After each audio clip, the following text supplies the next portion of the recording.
Nous allons continuer donc notre série d'enseignements. Amen. 2 Timothée chapitre 2 verset 15. 2 Timothée chapitre 2 verset 15.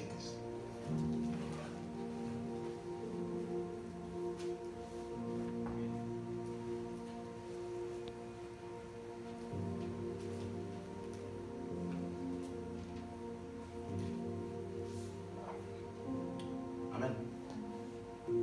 2 Timothée chapitre 2 verset 15.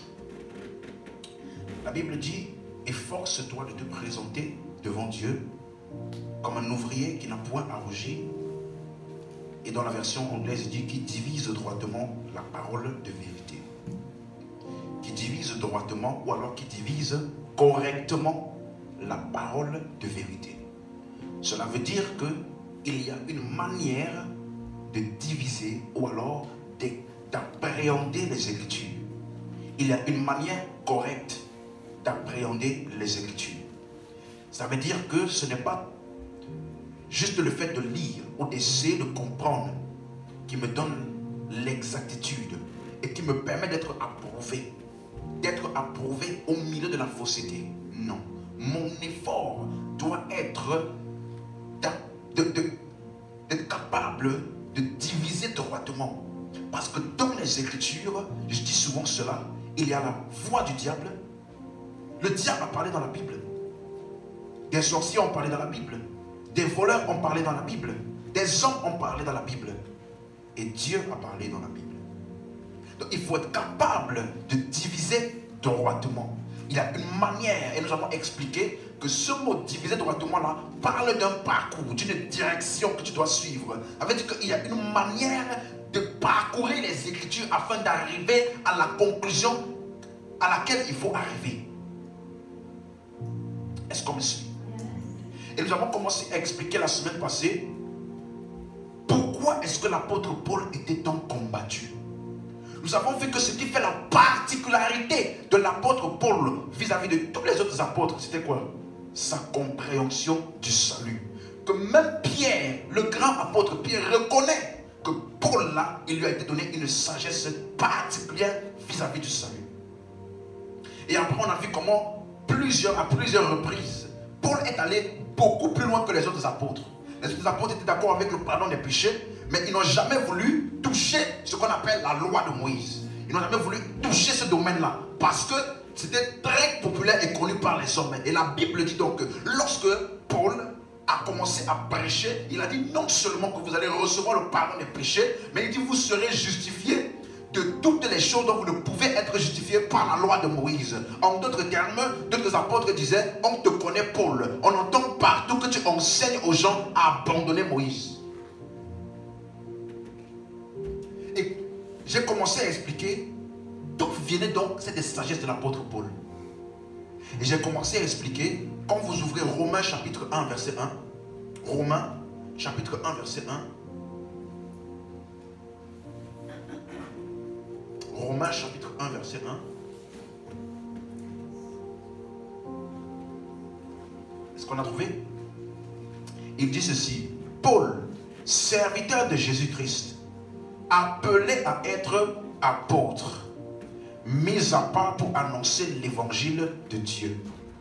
Donc Paul, serviteur de Jésus-Christ, appelé à être apôtre, il a été mis à part pour annoncer l'évangile de Dieu. Paul a été mis à part pourquoi? Pour annoncer l'évangile. Il n'a pas été mis à part forcément pour d'abord commencer à faire des miracles. Quelqu'un me suit? La particularité de l'appel de l'apôtre Paul n'est pas d'abord en relation avec des miracles. Tu n'as pas dit amen? Amen. Il dit, moi j'ai été mis à part. La raison pour laquelle Dieu m'a mis à part, l'appel spécifique que Dieu a reçu de Dieu, était pour annoncer l'évangile de Dieu. Donc la preuve de mon mon apostolat, bien qu'il y a des miracles, la preuve de mon apostolat, bien qu'il y a des choses extraordinaires qui se passent par la main des apôtres, mais la preuve de mon apostolat, c'est le message qui sort de ma bouche et que j'annonce, qui est l'évangile de Dieu. Dis amen. Donc ça veut dire que ce qui me donne la capacité de reconnaître d'abord un appelé de Dieu, ce n'est pas combien de miracles il fait. Ce qui me donne la capacité de reconnaître un appelé de Dieu, ce n'est pas d'abord parce qu'il fait beaucoup de miracles, parce que tu n'as pas besoin de Dieu pour faire des miracles. Il y a des gens qui n'ont pas Dieu mais font des miracles. La Bible dit, il viendra un temps dans la fin. Plusieurs diront, Seigneur, n'avons-nous pas fait des miracles en ton nom? N'avons-nous pas chassé des démons en ton nom? N'avons-nous pas prêché, n'avons-nous pas guéri des malades, prophétisé en ton nom? Et Jésus va dire, je ne vous ai jamais connu. Il n'a pas dit, je ne vous connais plus. Il n'a pas dit, je ne vous connais plus. Non, non, non. Il a dit, je ne vous ai jamais connu. En d'autres termes, toi et moi là, on ne s'est jamais rencontrés quelque part. Donc ça veut dire que tu peux faire des miracles, mais tu n'as jamais rencontré Jésus. Donc ce qui m'atteste que Dieu est dans un lieu, ce n'est pas d'abord à quel point il y a des miracles là-bas. C'est pas parce que tu es parti là-bas, on a prié pour toi et tu as trouvé le travail. Ce n'est pas l'assurance que tu es là-bas. Non, non, non, non. Tu n'as pas dit amen comme il faut. Amen. Ce qui m'atteste que Dieu est là-bas, Mato Zakabaya, ce qui m'atteste que Dieu est là-bas, c'est parce que ce qui est véhiculé comme message là-bas, on appelle ça l'évangile de Dieu. Amen. Amen.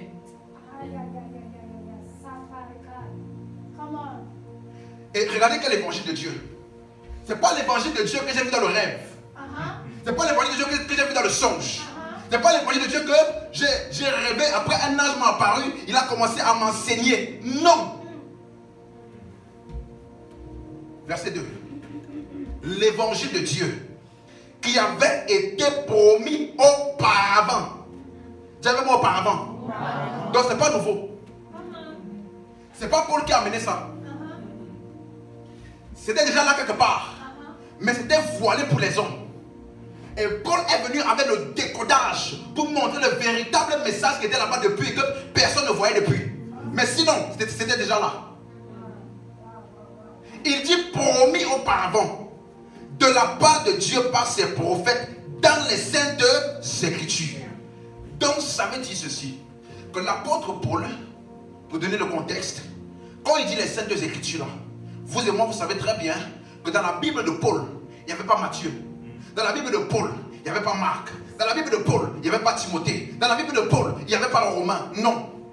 Donc quand l'apôtre Paul allait dans l'église, il disait ouvrez la Bible. Il parlait de quoi? Genèse à Malachie. Donc quand il dit que dans les saintes écritures là, eux ils disaient ouvrez vos Bibles dans Genèse chapitre 1, verset 1. Au commencement, Dieu créa les cieux et la terre. Voilà les passages que Paul utilisait pour prêcher Jésus.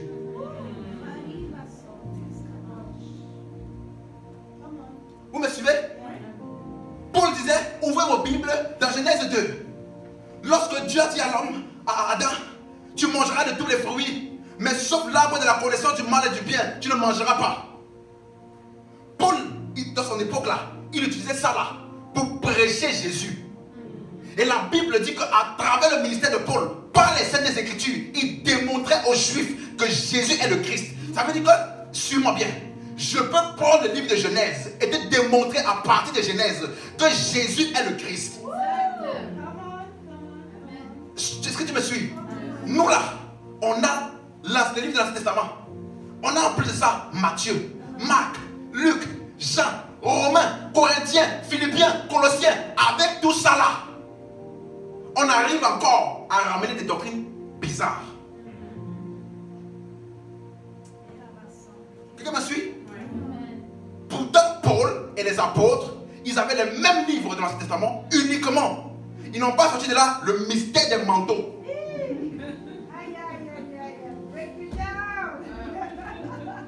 Ils n'ont pas lu ça pour chercher quoi? Le mystère des manteaux.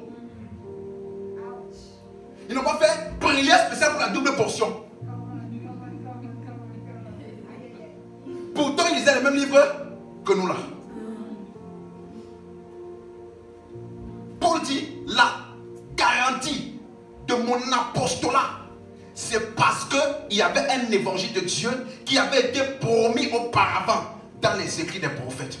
Et j'ai commencé à expliquer la semaine passée pourquoi est-ce que Moïse a écrit ce qu'il a écrit là. C'est ça que Paul a compris que les autres n'ont pas bien compris. Tu ne peux pas lire mon livre que j'ai écrit sans comprendre pourquoi j'ai écrit ce que je voulais écrire. Sinon tu vas lire le livre là et tirer tes conclusions qui sont erronées. Et même utiliser mon nom pour dire le pasteur Steve a dit. Parce que tu as lu mon livre avec la mauvaise compréhension de ce que je voulais transmettre. Donc, pourquoi est-ce que Moïse a écrit ces 5 premiers livres-là? On a commencé à expliquer que l'apôtre Paul, il nous révèle ici que c'est parce qu'il y avait une promesse. Dans les livres-là, il dit au premier temps, auparavant. Ou dans les 7 Écritures. Verset 3 maintenant. La promesse là parlait de quoi? Verset 4, verset 3. Et qui concerne son fils. Je suis dans Romains 1. Romains 1, verset 3. Il dit, la promesse là concerne qui? Son fils. Né de la postérité de David, selon la chair, et déclaré fils de Dieu. Avec puissance, selon l'esprit de sainteté, par sa résurrection d'entre les morts. Et j'ai expliqué que ce verset, qu'est-ce qu'il est en train de vouloir nous dire? Il est en train de dire que dans la promesse là, il y avait déjà l'incarnation dedans. Parce qu'il dit né de la postérité de David. Ça parle de quoi? L'incarnation. Donc dans les livres dans ce testament là, il y a une promesse qui parle de l'incarnation de Jésus dedans. Si tu lis ça, tu ne vois pas l'incarnation là. Tu n'as pas bien lu. Il y avait une promesse qui parle de Jésus qui devait naître selon la postérité de David, selon la chair. Et verset 4, et déclaré fils de Dieu par la résurrection d'entre les morts. Donc il dit que Jésus, en tant que fils de Dieu, est né dans la chair, selon la postérité d'Abraham. Mais plus tard, il a été déclaré fils de Dieu par la résurrection. Et j'ai déjà expliqué ici que la résurrection de Jésus-Christ là était la première nouvelle naissance. On l'appelle le premier-né d'entre les morts. Donc sa résurrection là était une naissance. Donc la première naissance de Jésus était du ventre de Marie. Et la deuxième naissance de Jésus était du ventre de la mort. Donc voilà pourquoi il dit concernant son fils, et après il dit déclaré fils de Dieu. Donc il dit déjà dans la promesse là qu'on va lire la promesse. Hein. Quand tu vas bien lire la promesse là, et en tête ce que je me suis en train d'expliquer. Parce que sinon, tu vas penser qu'on parle d'un pays, tu vas penser qu'on parle d'une ville, d'un peuple quelque part, là-bas en Israël. Voilà pourquoi les gens voyagent là-bas. Ils voyagent pour aller là-bas. Parce qu'ils n'ont pas compris la promesse-ci. Que ça parle d'un fils qui va naître et ensuite, après sa résurrection, être déclaré fils de Dieu. Donc la promesse là parle de la mort, de l'ensevelissement, de la résurrection de Jésus. Donc de toute son œuvre pour le salut de l'humanité. Dis Amen. Donc l'apôtre Paul dit que l'évangile qu'il prêche là avait déjà commencé depuis auparavant. Ok. Allons voir la promesse rapidement et après on va rentrer dans le message d'aujourd'hui. Je fais juste quelques rappels. Genèse. Genèse chapitre 12. Genèse chapitre 12 verset 1er.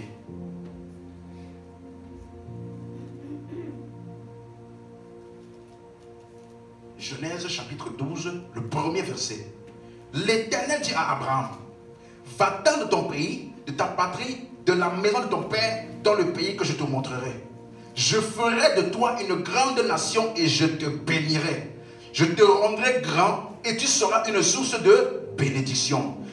Je bénirai ceux qui te béniront, je maudirai ceux qui te maudiront et toutes les familles de la terre seront bénies en toi. Retenez bien cette phrase-là. Toutes les nations de la terre, toutes les familles de la terre seront bénies en toi. Voilà la promesse que Dieu a donnée à Abraham. Est-ce qu'on me suit? Et j'ai commencé à expliquer la semaine passée que Moïse n'était pas là à cette époque-ci. Et que quand Dieu lui a parlé, on va voir tout à l'heure, il lui a demandé justement d'aller présenter au peuple d'Israël le Dieu d'Abraham, d'Isaac et de Jacob. Donc ce qu'il avait en tête, plus que de les délivrer là, était de leur communiquer la même promesse qui avait commencé où? Avec Abraham, qui était transmise à Isaac et qui est arrivée à Jacob jusqu'à Joseph. Et j'ai commencé à expliquer, dans Genèse 15, verset 6, la Bible dit, Abraham crut à l'Éternel et cela lui fut imputé à justice. Il a cru en quoi? Hein? En là? Donc on voit déjà quelqu'un qui a cru en l'évangile et il a été justifié. Ça n'a pas commencé quand Jésus est venu. Pour vous montrer que ce n'était pas un plan B. Ce n'était pas un plan B de Dieu. Hein? Adam a péché. Après quand Adam a péché, et ben Dieu a maintenant décidé, on va changer de stratégie. Non. Ça a toujours été le plan. Voilà pourquoi avant même que Jésus ne vienne, il y a des hommes qui ont été justifiés parce qu'ils ont cru en l'évangile de Dieu qui à cette époque-là était sous forme d'une promesse. Et à cette époque-là, la promesse était transmise par voie orale.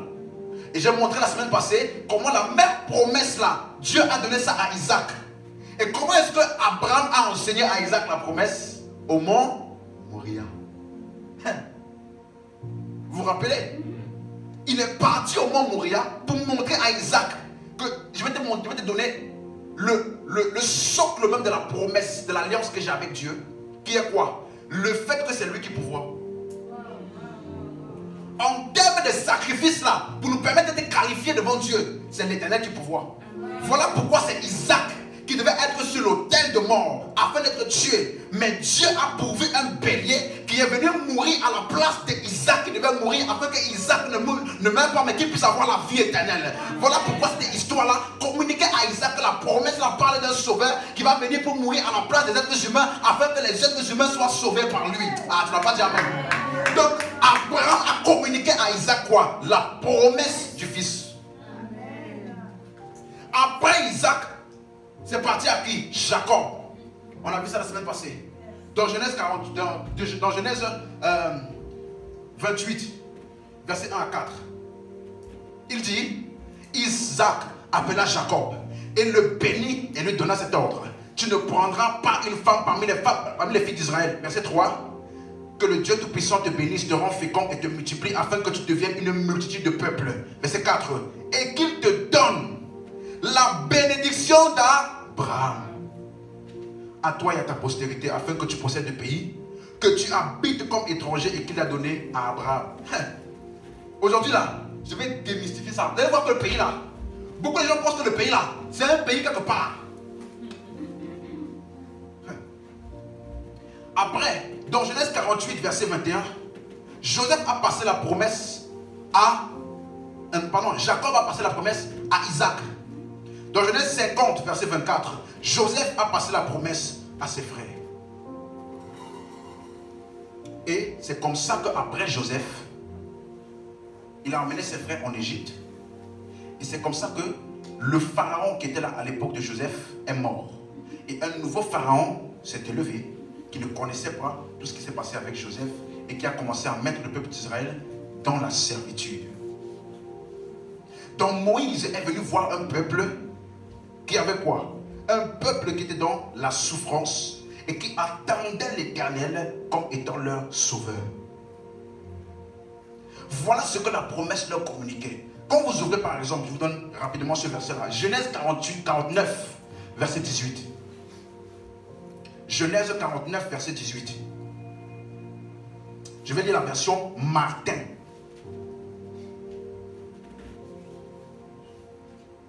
Je vais lire la version Martin. Il dit, ô Éternel, j'ai attendu ton salut. J'ai attendu quoi? Ton salut. Donc toutes les promesses là étaient pour qu'ils puissent tous voir que le sauveur là, c'est qui? L'Éternel. Il est celui qui pourvoit l'œuvre du salut. Et notre mission et leur mission était simplement de croire en la promesse qui disait que l'Éternel devait pouvoir un sauveur pour nous sauver. Et leur mission était de quoi? Croire. Tout comme aujourd'hui. Ça n'a pas commencé aujourd'hui. Et Paul a compris ça. Et si tu ne comprends pas la promesse, tu ne vas pas comprendre la loi. Tu ne vas pas savoir si le plan de Dieu depuis le départ a toujours été la promesse. D'où vient donc qu'il y a la loi? Je vais vous expliquer aujourd'hui. Dis avance. Aujourd'hui là, nos mentalités seront débloquées complètement dans le nom de Jésus. Donc, pour résumer, là où on s'est arrêté la semaine passée, j'ai montré que la promesse là, donc à chaque fois que Dieu se présentait en tant que je suis le Dieu d'Abraham, d'Isaac et de Jacob. C'est pas comme les gens pensent aujourd'hui. Le Dieu de mon père, au nom de Jésus, je l'appelle l'alliance de mon... Non, ça n'a rien à voir. Comme Dieu s'appelait Dieu d'Abraham, d'Isaac et de Jacob, il était simplement en train de dire, la promesse là que j'ai donnée à Abraham a été transférée à Isaac, a été transférée à Jacob. Je suis le même Dieu qui a fait la promesse là et qui va l'amener à accomplissement. Amen.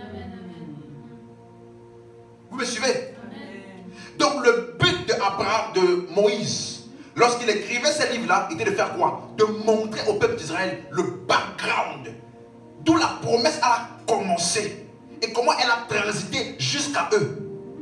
Voilà pourquoi lorsque Dieu a parlé à Moïse, il a dit, je vais délivrer le peuple d'Israël. Basé sur la promesse. Donc ça veut dire que même la délivrance du peuple d'Israël là était toujours pour communiquer la promesse. Je vais vous expliquer. Est-ce qu'on me suit?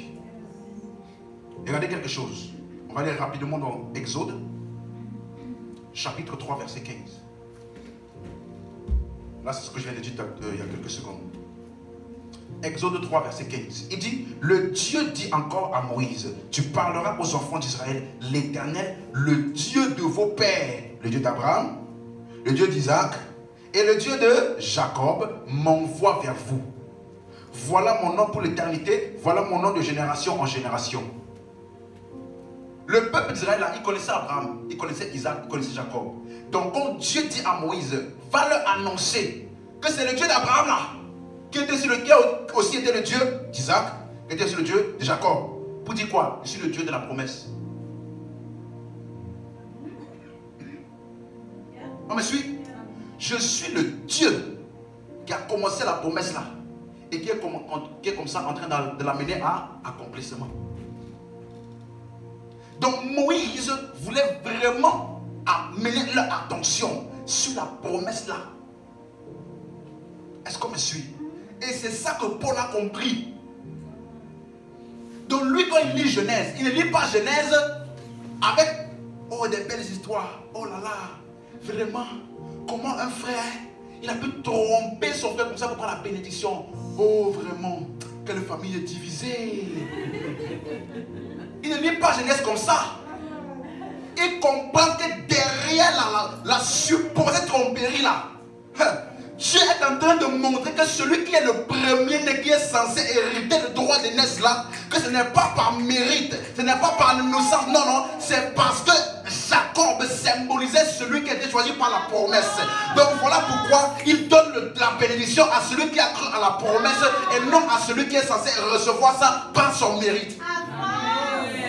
Normalement, d'après le droit d'aînesse, celui qui doit recevoir la promesse ou la bénédiction, c'est qui? C'est le premier-né. Mais Jacob, il a dit, donne-moi le droit d'aînesse là. Et Ésaü a dit quoi? Je m'en fous de ça. J'ai besoin seulement de la nourriture. Montrant que la promesse là n'a pas d'importance pour lui. Donc la bénédiction est venue à celui qui a cru en la promesse. Donc on comprend que cette histoire là nous montre que c'est la promesse qui nous qualifie devant Dieu. Et non pas notre mérite.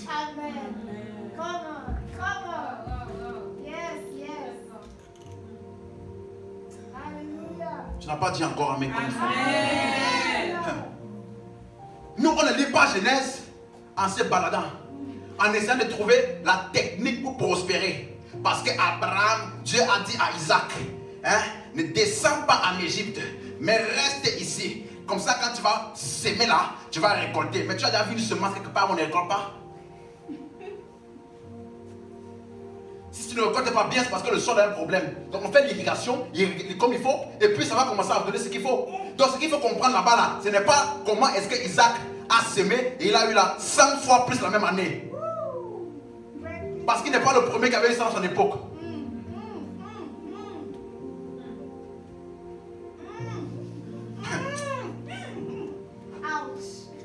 Nous, on lit Genèse, Mandora Kassia, avec la compréhension et la mentalité de la promesse qui est en train de transiter et qui est en train de justifier ceux qui croient en ça. Paul dit, ma mission, comme aussi la mission de Paul là, comme aussi moi ma mission, est de partir des écrits des prophètes là et de vous montrer l'évangile qui est dedans. De vous montrer comment Abraham a été déclaré juste sans avoir rien fait. Il a seulement cru. Donc quelqu'un qui vient pour vous dire, Dieu a agréé Abraham parce qu'il a sacrifié son Isaac. Vous aussi, donnez votre Isaac à l'église afin que Dieu puisse vous agréer. Il faut lui dire, tu as loupé un verset avant qui dit, Abraham fut justifié parce qu'il crut. Hein? On n'a pas dit Abraham a offert son fils, voilà pourquoi il était justifié. Non. Abraham a offert son fils parce qu'il avait compris la justification. Il a offert son fils parce qu'il avait déjà été justifié. Et c'était une manière de démontrer la foi qu'il avait déjà reçue. Vous suivez? C'est un peu comme la croissance spirituelle. Dans Genèse 15, Abraham a cru. Et dans Genèse 22, il a commencé à manifester sa foi. Dans Genèse 15, c'est comme toi et moi, nous croyons en Jésus-Christ et nous sommes sauvés. Maintenant, à mesure que nous grandissons en connaissance, qu'est-ce qui se passe? Les fruits ou alors la manifestation visible de la vie de Dieu qui est en nous là commence à se manifester dans notre caractère, dans nos actions et dans nos choses. Mais nos actions là ne sont pas ce qui nous a justifiés. On a été justifiés avant les actions. Donc les actions ne constituent pas la justification. Bien au contraire, les actions sont le résultat ou le fruit de la justification. Si tu confonds les deux, tu vas vivre à l'envers.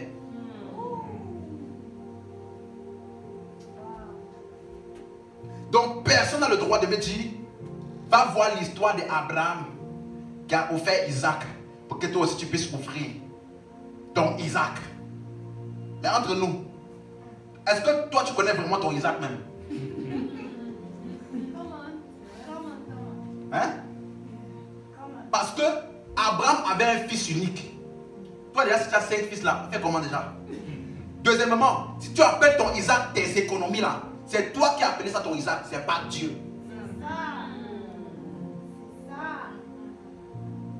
Hein? C'est le pasteur qui t'a aidé. Faut que Isaac là, les économies de la maison là, donc le pasteur t'a aidé pour définir le Isaac, c'est pas Dieu. Bon, laissez-moi revenir dans mon message. Parce que là, non. Donc, on voit que dans toutes les promesses, les différentes histoires, c'était pour enseigner la promesse que Dieu avait faite à Abraham. Voilà pourquoi dans Exode 3, toujours, on y est toujours, hein, Exode 3, verset 14, il dit, Dieu dit à Moïse, je suis celui qui suis, et il ajouta, c'est ainsi que tu répondras aux enfants d'Israël. Celui qui s'appelle je suis m'a envoyé vers vous. Qu'est-ce que ça voulait dire ça? Je suis celui qui suis. Qu'est-ce que ça voulait dire? Allons dans Exode 6. On va voir plus de détails. Je suis celui qui suis. Donc Exode 6 verset 2. On y est? Il dit, Dieu parla encore à Moïse et lui dit, je suis l'Éternel. La même appellation là, il va maintenant donner les détails. Verset 3. Je suis apparu à Abraham, à Isaac et à Jacob. Donc quand il dit je suis celui qui est dans la promesse là, dans Isaac, dans Jacob, et le même je suis là, qui est promis. Et le même je suis là qui va devenir le fils. Le même je suis là qui va mourir et ressusciter. Et le même je suis là qui va donner le salut. Je suis celui qui suis. Ça veut dire que toutes les réquisitions possibles dans la promesse là sont contenues dans mon je suis. Ce n'est pas toi qui dois faire quelque chose. Ce n'est pas toi qui dois... Non, le je suis là. Et dit, dans la promesse là, ça me concerne moi seul. S'il faut dedans là, que quelqu'un meure, je suis celui qui va mourir. S'il faut que quelqu'un soit ressuscité, je suis celui qui va te ressusciter. S'il faut que quelqu'un fasse, je suis. Vous suivez? Voilà pourquoi Jésus a dit, les pharisiens commençaient à dire, nous on a pour père Abraham. Jésus a dit, avant que Abraham ne soit, je suis. En d'autres termes, la forme humaine que vous voyez maintenant là, ce n'est pas quelqu'un qui vient d'exister. Je suis le même je suis qui avait dit là-bas là. Et qui a pris la forme humaine comme réquisition pour devenir le sauveur. Donc le même je suis là est le même je suis ici. Avant qu'Abraham ne soit, je suis. Donc celui qui s'est présenté comme je suis là, c'est Jésus. Sauf qu'à cette époque-là, il était sous forme de Dieu. Mais comme c'est le même je suis qui doit sauver les hommes. Et pour sauver les hommes là, il faut venir en tant qu'homme. Parce que le péché a été introduit par un homme. Il faut donc que pour racheter le péché, ça doit être qui? Un homme. Donc Dieu se rentre dans la forme d'un homme pour être le je suis qui va pouvoir sauver les hommes. Amen. Parce que Dieu ne peut pas mourir. Et ça c'est le plus grand débat des musulmans. Dieu ne peut pas mourir. Je suis d'accord avec eux pour ça. Mais Dieu peut contenir le système pour pouvoir mourir. En devenant humain pour mourir. Ah, tu n'as pas compris ça. Dieu dans sa forme de Dieu ne peut pas mourir. Je suis d'accord. Mais Dieu peut devenir ce qu'il veut devenir. Donc il peut devenir fourmi. Il peut devenir chien. Il peut devenir ce qu'il faut. Mais comme son objectif c'est le salut des hommes là. Donc il a choisi de devenir quoi? Homme. Et en étant homme là, il peut mourir. Donc il est devenu, il a combiné le système pour pouvoir devenir quelqu'un qui peut mourir. Tu n'as pas compris ça? Tu n'as pas compris ça? Je suis le Dieu d'Abraham, d'Isaac et de Jacob. Verset 5, verset 6. Avant ça, il a dit, j'ai entendu les cris, les gémissements de mon peuple là-bas en Égypte. Maintenant, verset 6, il dit, c'est pourquoi dit aux enfants d'Israël, je suis l'Éternel, je vous affranchirai. Je. Parce que c'est moi qui suis le je suis, je vous affranchirai des travaux dont vous chargez les Égyptiens, je vous délivrerai de leur servitude et je vous sauverai à bras étendus par les grands jugements. Et verset 7, et je vous prendrai pour mon peuple. Je serai votre Dieu et vous saurez que c'est l'Éternel votre Dieu qui vous a affranchi des travaux dont vous chargez les Égyptiens. Donc vous voyez très bien qu'après s'être présenté comme étant le je suis, il a montré qu'il est le je suis qui va les délivrer. Amen. Amen. Donc jusqu'ici, Dieu s'est présenté à Moïse et au peuple comme étant celui qui sauve en accord avec la promesse qui parlait déjà du salut là. Est-ce que c'est clair? Donc mon objectif ici là, c'était vraiment de montrer pourquoi Moïse a écrit tout ça. C'est parce que la manière dont Dieu s'est présenté à lui. Et ce qu'il devait faire au peuple d'Israël, c'était faire quoi? Communiquer la promesse. Est-ce que c'est clair dans l'esprit de tout le monde? Regardez maintenant comment l'apôtre Paul, il va détailler un peu plus ça maintenant dans Acte 13. Rappelez-vous, hein, Paul a lu Genèse, Exode et tous les livres là comme nous. Et voici ce qu'il va prêcher de ça là. Pour vous montrer que ce n'est pas parce que quelqu'un lit et qu'il dit c'est écrit que tu dois fermer les yeux et appliquer tout ce qu'il dit. Non. Il y a une manière d'appréhender les Écritures. Donc acte 13, le verset 16. Paul se leva et ayant fait signe de la main, il dit, hommes israélites et vous qui craignez Dieu, écoutez. Donc Paul s'est levé pour commencer à prêcher, n'est-ce pas? Et rappelez-vous, son ministère, c'était quoi? D'annoncer l'évangile de Dieu qui avait été promis là. Donc son ministère est la révélation de la promesse là qui a été accomplie en Jésus. Amen. Amen. Regardez comment il prêche, verset 23. C'est de la postérité de David que Dieu, selon sa promesse, a suscité à Israël un... dont la promesse là parlait d'un sauveur que Dieu devait susciter à Israël. Hein? Ok. Qui est Jésus? Donc la promesse là parle de Jésus le sauveur. Je te bénirai. Je ferai de toi des multitudes de nations. Je te donnerai le pays. Et toutes les familles de la terre seront bénies en toi. Il dit que la promesse là, ça parle de Jésus le sauveur.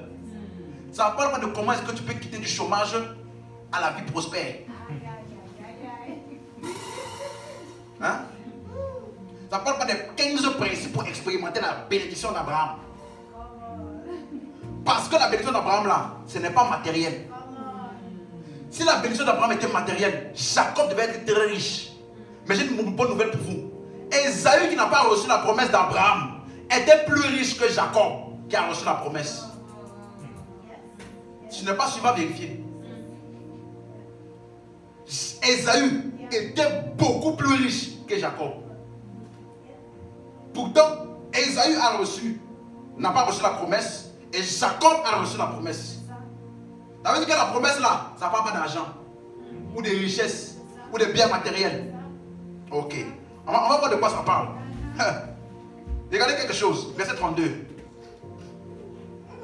Et nous vous annonçons cette bonne nouvelle que que la promesse se faite à nos pères. Là, dans la bonne nouvelle, on parle d'une promesse qui a été faite à nos pères. Verset 33. Dieu l'a accompli pour nous les enfants en ressuscitant Jésus. Donc la résurrection de Jésus est l'accomplissement de la promesse d'Abraham, la promesse d'Isaac, la promesse de Jacob, la promesse qui a transité dans tout l'Ancien Testament là. Ça parlait de la résurrection de Jésus.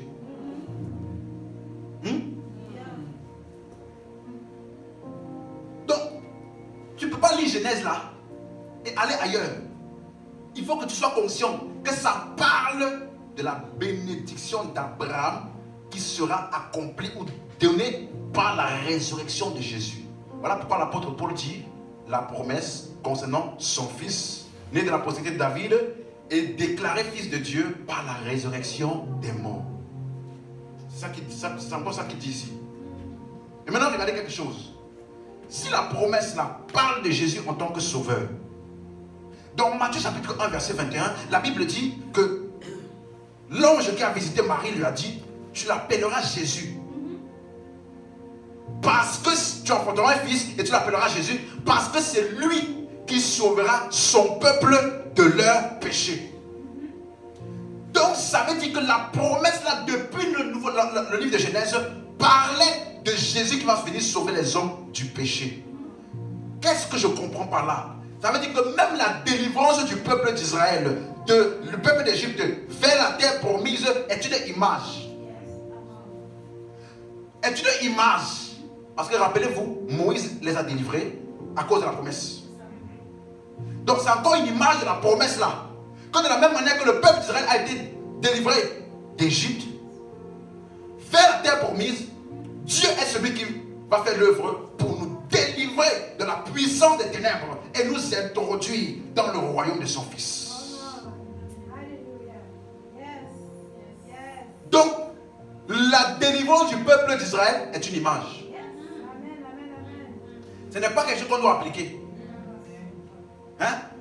Parce que le véritable salut dont la promesse parlait était le salut vis-à-vis du péché. Et le véritable esclavage n'était pas l'esclavage du peuple en Égypte, mais l'esclavage du péché et de la mort. Est-ce qu'on suit? Si tu ne comprends pas ça là, tu ne vas pas comprendre pourquoi la loi.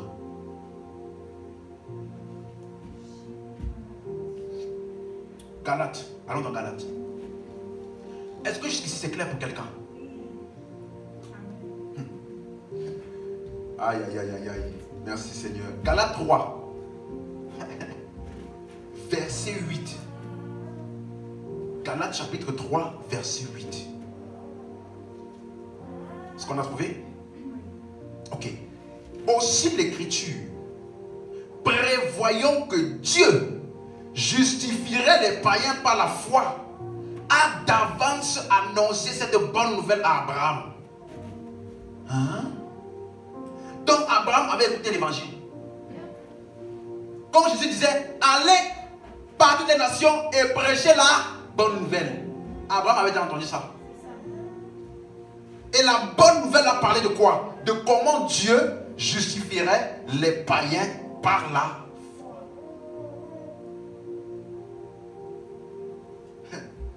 Et voilà la bonne nouvelle là.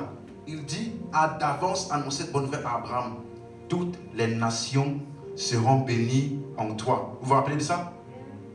Donc, par les yeux de la révélation, Paul nous montre que la promesse là parlait de la justification par la foi sans les œuvres. Donc quand tu lis, je vous enverrai dans le pays, je vous délivrerai de vos oppresseurs, je vais entrer dans le pays où le lait, le lait et le miel. Quand tu lis ça, ne pense pas à un pays quelque part. Comprends que ça parle de la manière dont Dieu va offrir ou alors faire entrer les hommes dans la justification. Uniquement par la foi en la promesse. Quelqu'un me suit? Est-ce que c'est très clair? Maintenant, donc si c'est très clair là, on peut maintenant naviguer rapidement dans Galates 3 là. Lisons le verset 17. Verset 17. Je vais lire la version Martin directement. Voici donc ce que je dis. C'est que quant à l'alliance, tiens-moi l'alliance. Dans votre version, c'est notre disposition. Mais ici, le mot disposition là, c'est le mot alliance. Quant à l'alliance qui a été auparavant confirmée par Dieu en Christ. Jusqu'au verset 17. Donc l'alliance là avait déjà été confirmée auparavant par Dieu ou en Christ. La loi qui est venue 430 ans après ne peut point annuler pour abolir la promesse. Donc l'alliance là était quoi? Une promesse. Et l'alliance là était la promesse qui devait être confirmée, qui était confirmée en Christ. Et il dit que la loi est venue quand? 430 ans après. Et ça ne peut pas annuler la promesse. Vous me suivez? Donc, suivez-moi. La loi que les gens appellent l'Ancien Testament là, hein? Le Nouveau Testament a commencé avant l'Ancien Testament.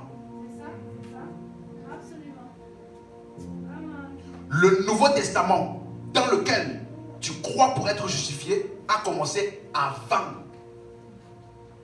La loi est venue 430 ans après ça.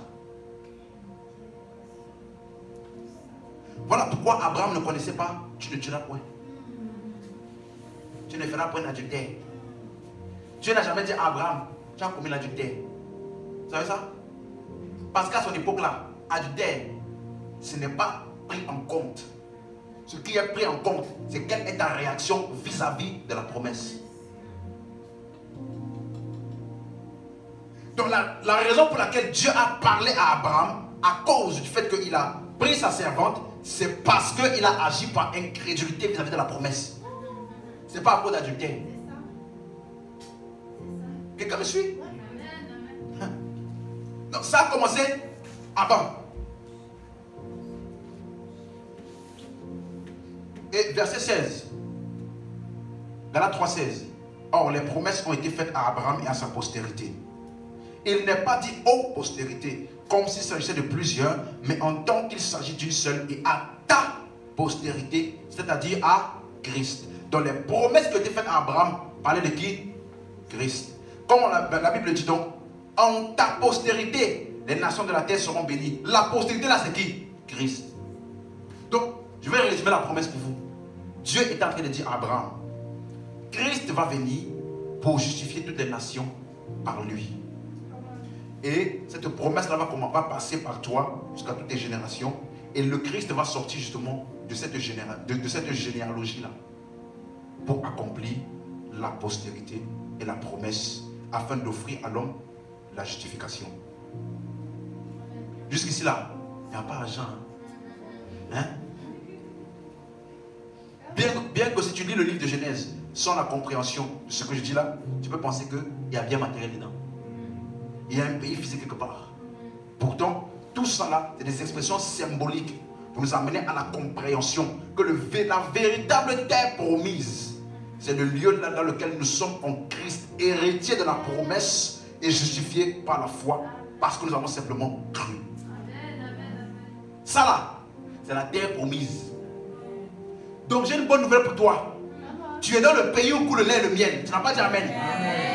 Ce n'est pas à Israël. Tu n'as pas besoin de prendre un billet d'avion pour aller à Israël pour visiter le pays là-bas. Non. Là où tu es présentement, la Bible dit béni soit Dieu. Alléluia. Qui nous a bénis de toutes les bénédictions spirituelles dans les lieux célestes où? En Jésus-Christ. Donc le lieu là où on est béni là, c'est où? En Jésus-Christ. Donc le lieu où coule le lait et le miel, la terre promise là, c'est où? En Jésus-Christ. Tu savez, moi je suis béni de la bénédiction d'Abraham. Voilà pourquoi la Bible nous dit dans 2 Corinthiens 1:20, il dit toutes les promesses de Dieu sont en Jésus-Christ là, oui et amen. Ça veut dire que quand tu es en Jésus-Christ là, hein, il n'y a pas ce que les gens appellent, des fois Dieu dit oui, des fois Dieu dit non, des fois Dieu dit attends. Quand tu pries et que tu vois que la réponse n'est pas encore arrivée, peut-être que c'est Dieu qui a dit non. Toutes les promesses de Dieu sont en lui, oui et amen.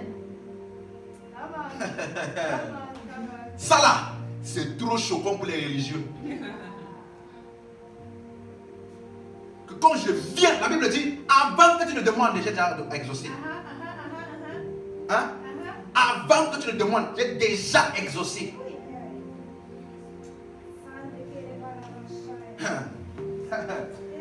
Dis-moi amen. Amen. Donc l'héritage ou la promesse qu'on a vue, c'est la justification par la foi. Maintenant, pourquoi la loi? Regarde ton voisin, dis-lui, pourquoi la loi?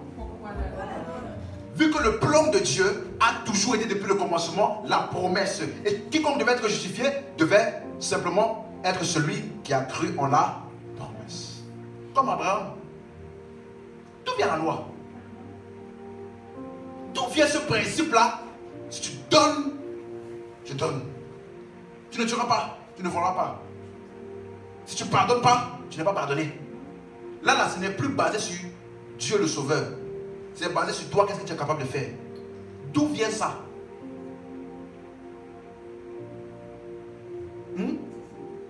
Quelqu'un me suit? Parce que jusqu'ici là, on a vu que le plan de Dieu a toujours été la promesse. Amen. Ok. L'apôtre Paul va nous aider à comprendre. Allons dans 1 Corinthiens 10. 1 Corinthiens chapitre 10. Ok.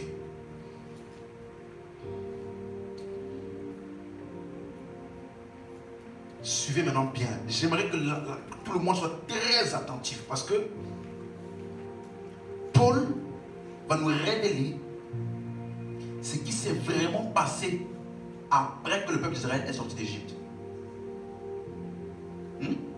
Il va vraiment nous révéler ce qui s'est passé là-bas.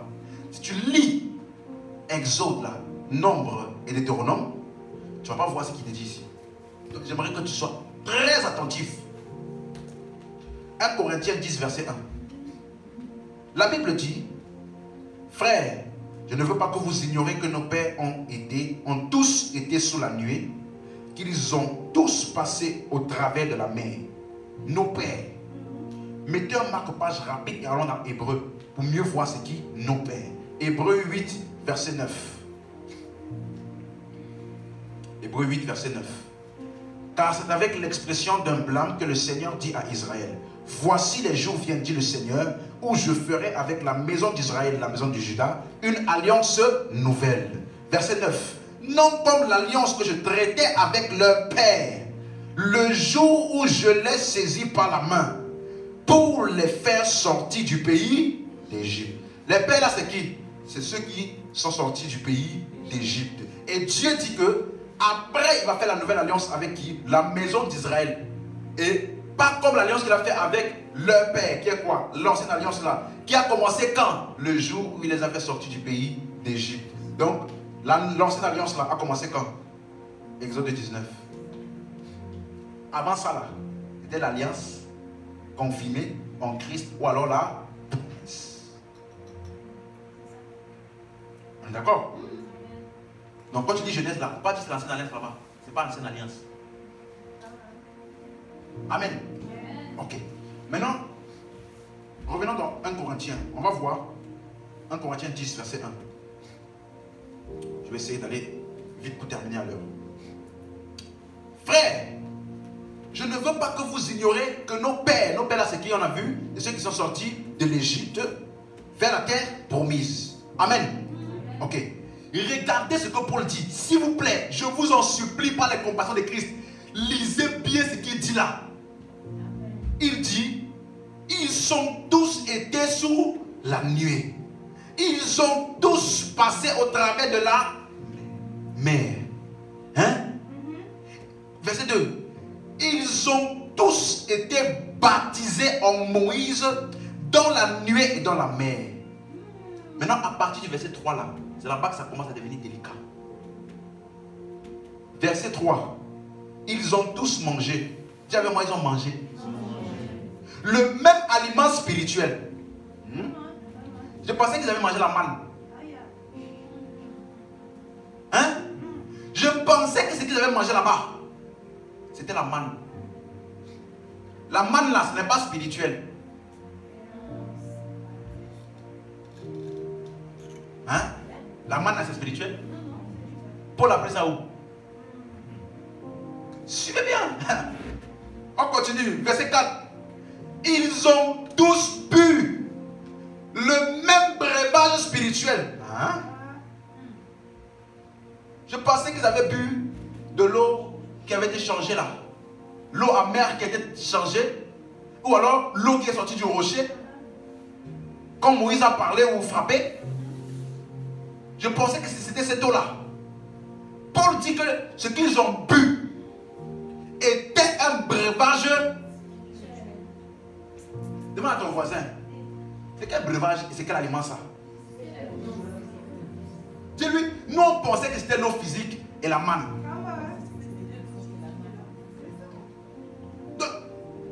Mais Paul nous dit qu'ils ont mangé quelque chose de spirituel et bu quelque chose de spirituel. Qu'est-ce que c'était? Continuons. Car ils buvaient ils buvaient à un rocher spirituel. Pas un rocher qu'on lit là dans Exode là. Non, non, c'est pas le rocher de, comme vous lisez Exode là, où Moïse a parlé ou frappé là. Non, non, non, non. Il dit que le rocher dont on parle ici était un rocher spirituel. C'est pas un rocher physique qui était posté quelque part. Donc il dit, il buvait à un rocher qui les suivait. Attends. Regardez-moi.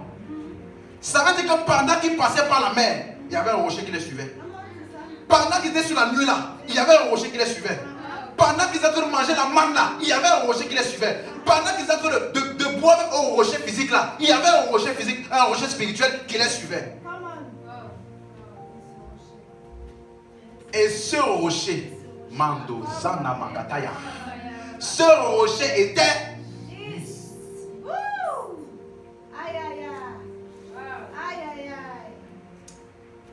On peut maintenant entrer dans les profondeurs.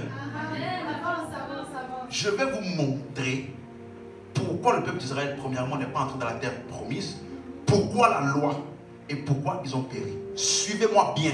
C'est à cause de ce rocher-ci. Quand tu lis l'histoire de Exode, tu ne vas jamais voir un rocher spirituel là-bas qui les suivait quelque part. Tu vas seulement voir des signes, des prodiges et des miracles, des choses qui se passaient. Mais on te dit ici qu'il y avait un rocher qui les suivait dans chaque étape. Partout où ils sont partis, il y avait un rocher qui les suivait. Et le rocher là était qui? Christ. Donc quand on dit qu'ils ont mangé un aliment spirituel et puis un breuvage mortel, on parlait de qui? Christ. Dis-moi amen. Okay. Donc, c'était un rocher mobile. Il y avait des éléments physiques. Hein? La manne, l'eau. Verset 5.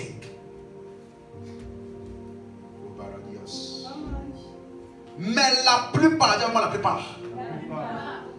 la plupart d'entre eux ne furent point agréables à Dieu, puisqu'ils périrent dans le désert. Ils ont mangé la manne physique, mais ils n'étaient pas agréables à Dieu. Ils ont bu le breuvage physique là, il n'était pas agréable à Dieu. Ils ont fait des fêtes, des cérémonies, ils ont fait tout type de choses là. Mais toutes les choses physiques qu'ils ont fait là n'a jamais pu leur permettre d'être agréables à Dieu. Parce que la véritable chose qui devait leur rendre agréable à Dieu était qu'ils devaient voir le rocher qui était derrière chaque étape. Il y avait un rocher derrière la manne. Je vais vous montrer quelque chose. Exode 4. Mettez un marque-page. Allons dans Exode 4. Je vais vous montrer quelque chose. Exode chapitre 4, verset 1. Exode 4. Est-ce que tu as trouvé? Moïse répondit et dit: voici, ils ne me croiront pas. Ils n'écouteront point ma voix. Mais ils diront: le Seigneur n'était point apparu. Regardez quelque chose. Ici là, Dieu a envoyé Moïse pour aller vers le peuple d'Israël. Et Moïse a dit: si je vais là-bas comme ça, là, ils ne vont pas me croire. Hein? Alors Dieu a dit à Moïse: prends ta verge, jette-la par terre. Ça s'est transformé en serpent. Il a dit: reprends ta verge là. C'est devenu sa verge encore. Ok? Il a dit: montre-leur ce signe-là. Regardez, c'est quelque chose. Verset 5. Verset 5, s'il vous plaît. C'est là, dit l'Éternel, ce que tu feras afin qu'il... Donc le signe là n'était pas la finalité. Si tu vois le signe, tu dis alléluia, gloire à Dieu. Mais tu n'es pas arrivé à la finalité qui est de croire. Le signe là ne t'a servi à rien. Allons encore plus profondément. Verset 5 toujours. Ce que tu feras afin qu'ils croient que l'Éternel, le Dieu de leur père, t'est apparu. Le Dieu d'Abraham, le Dieu d'Isaac et le Dieu de Jacob. Donc le signe là était pour qu'ils puissent toujours croire en la promesse. Et regardez quelque chose encore plus fort, verset 8.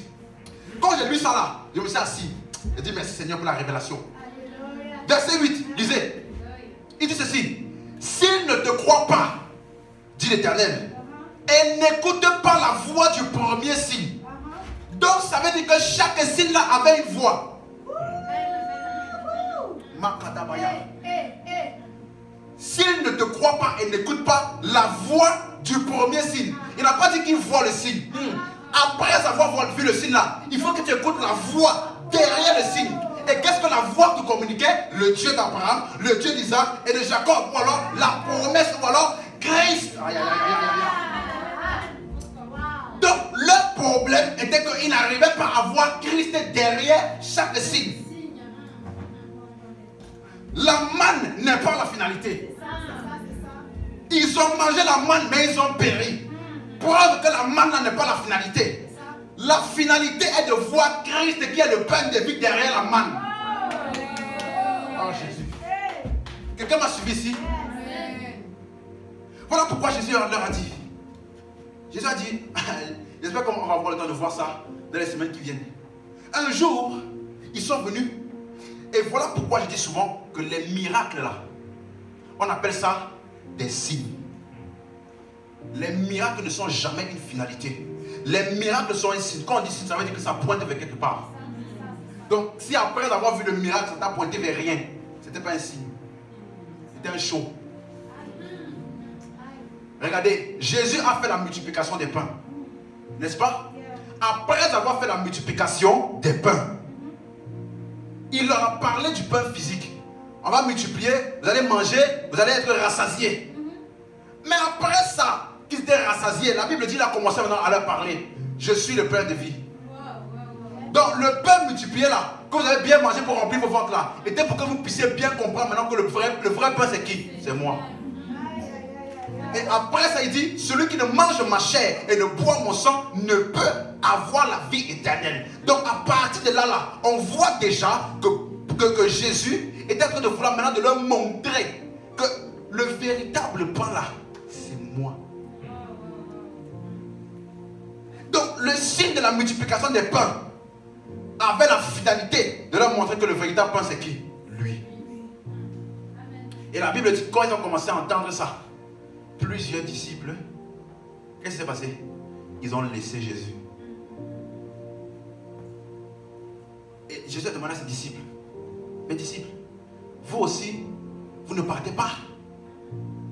Et les disciples ont dit, à qui irons-nous? Tu as les paroles, pas le pain. Pas le pain. Nous on a compris que le pain là, c'est accessoire. On a compris que la véritable chose qui nous garde connectés à toi, c'est les paroles qui donnent la vie éternelle.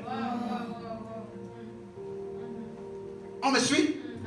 Et entre-temps, Jésus leur avait dit, vos pères ont mangé le pain. Ça ne venait pas du ciel. Moïse a dit, sortez tous les jours, le pain viendra du ciel.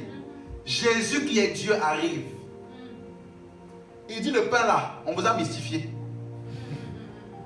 Le pain là ne vient pas du ciel. Il dit, personne n'est monté au ciel ou descendu du ciel si ce n'est le Fils de l'homme. Je suis le pain de vie qui est descendu du ciel. Vos pères ont mangé le pain là et ils sont morts. Preuve que ce n'est pas le pain qui vient du ciel. Parce que si ça venait du ciel, ça devait vous donner la vie.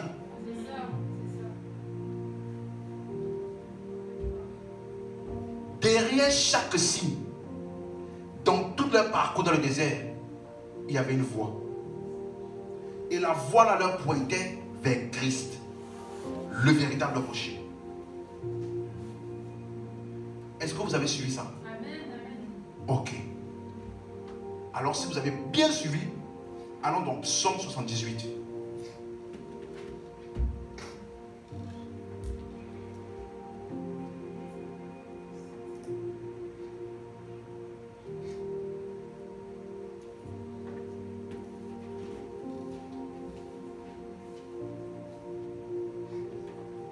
Psaume 78, verset 10.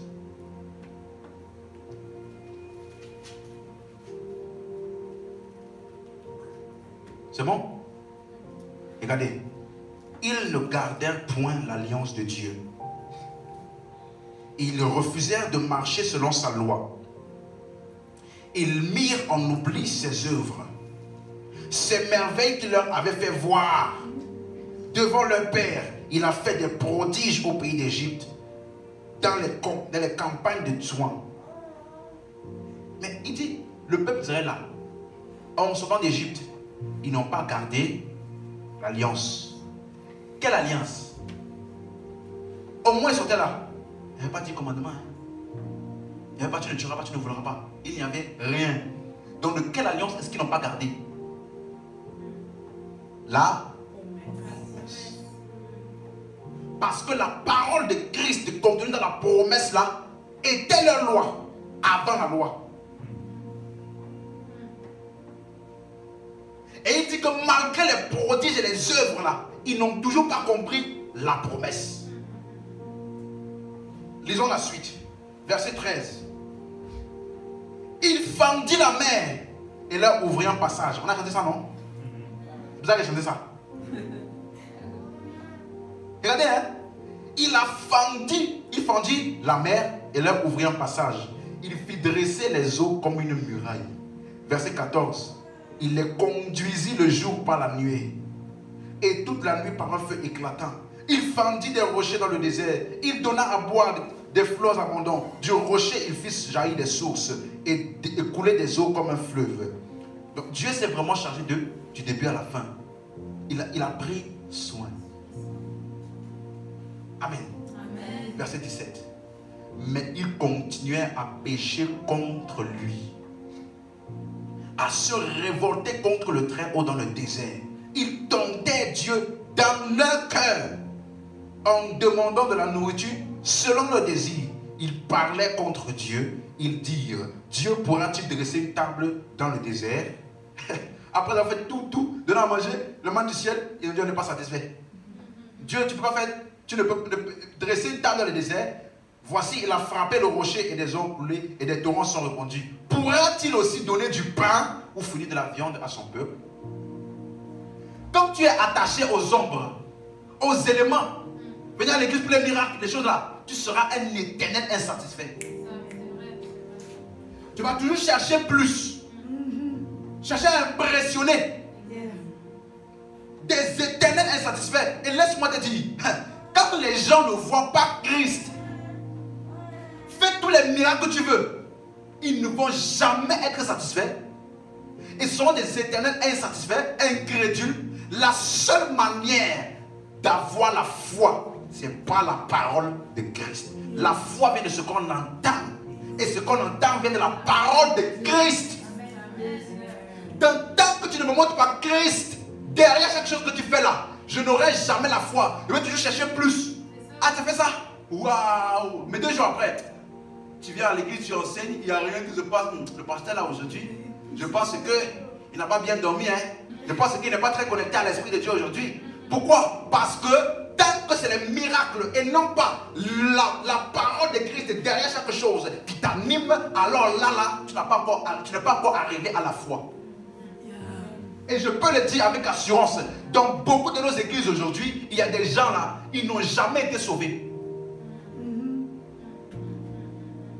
Ils sont venus à l'église à cause du show. Ici, prophétie. Voilà pourquoi ils viennent à l'église. Il vient, il prie le matin. Seigneur, au nom de Jésus, localise-moi. Quand je vais entrer dans la salle, il faut que le prophète là dise mon nom, mon numéro de téléphone et mon adresse.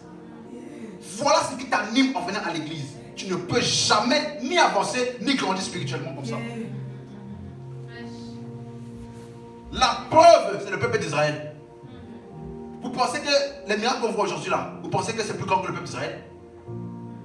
Fends-tu la main devant toi? Pas sur 1 kilomètre. Pas sur 1 kilomètre. Malgré tout ça, ils n'ont pas cru. Donc, quand tu viens à l'église, il faut qu'on te prêche Christ. Comme tu comprends Christ, excusez-moi de le dire, tu n'as pas besoin d'huile.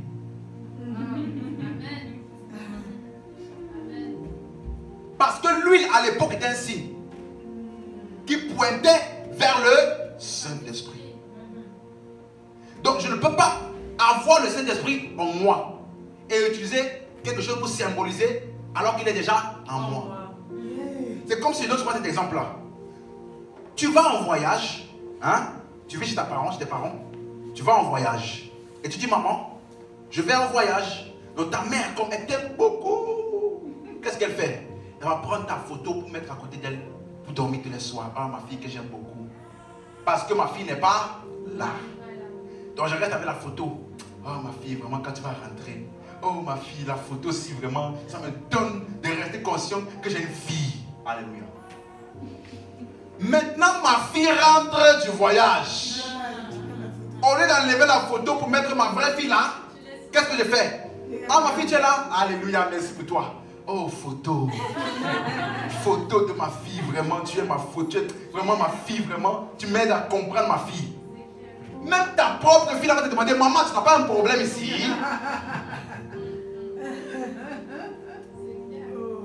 Comment peux-tu symboliser quelqu'un qui est en toi réellement?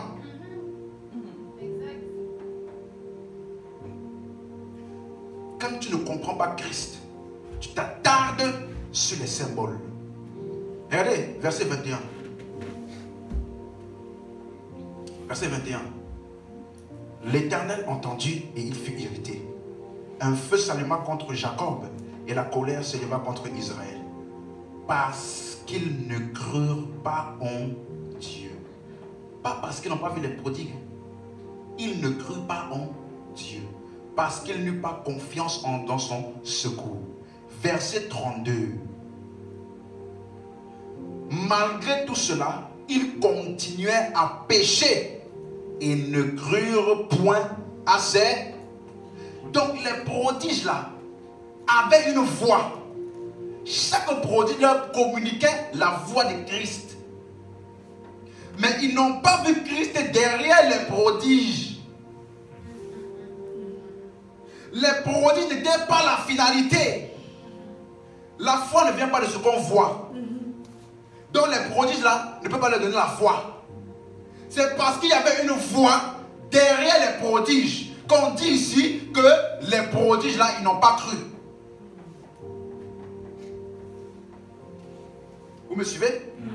Dans l'apôtre Paul, il a compris ça. Que le problème du peuple d'Israël là, c'est qu'ils n'ont pas cru en la promesse. Et comme ils étaient incrédules, Moïse a fait quoi? Il a cherché tout type de technique et de manière pour malgré tout leur communiquer la promesse.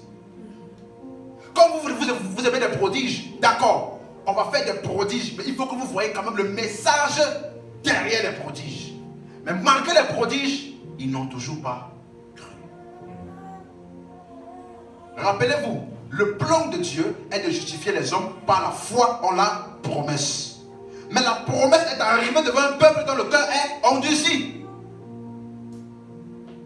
Vous voyez la chronologie?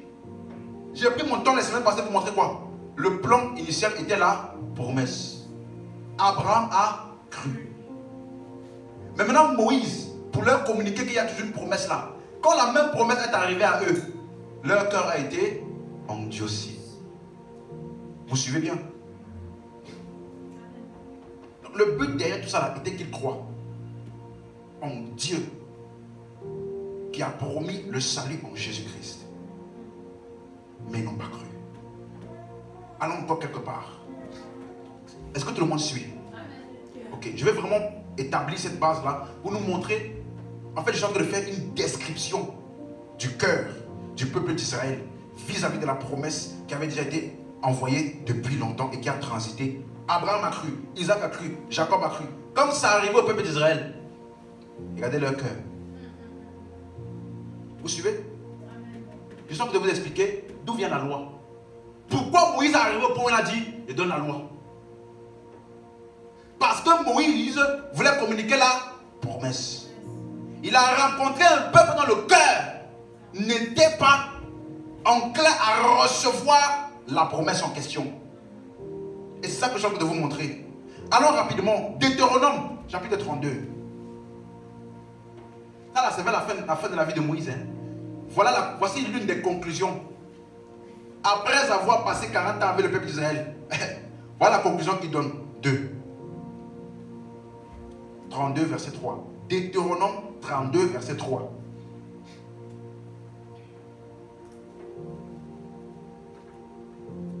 C'est bon? Deutéronome 32, verset 3. Est-ce qu'on a trouvé? Ok.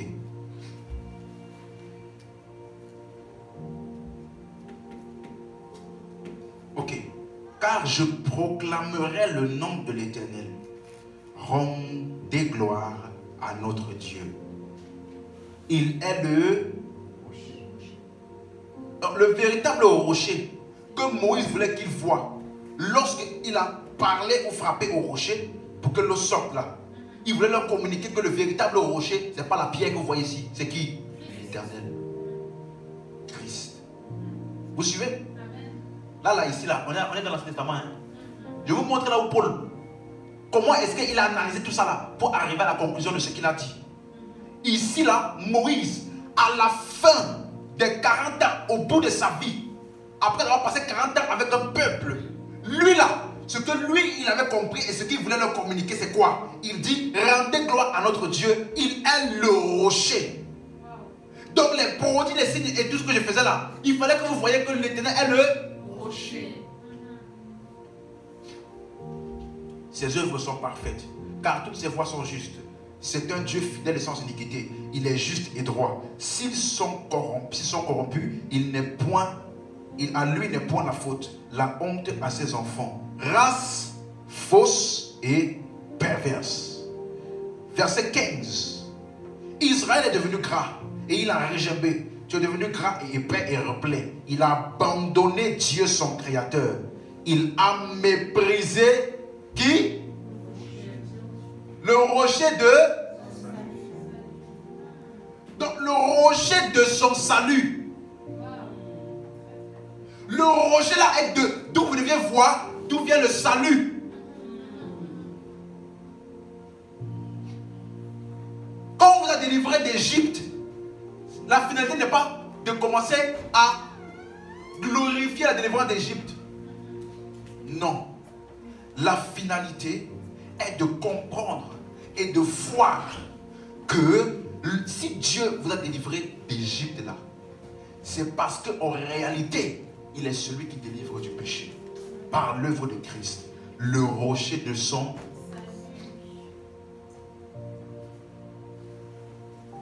Regardez, ça c'est la fin de la vie de Moïse. Hein. Voilà comment il résume sa vie.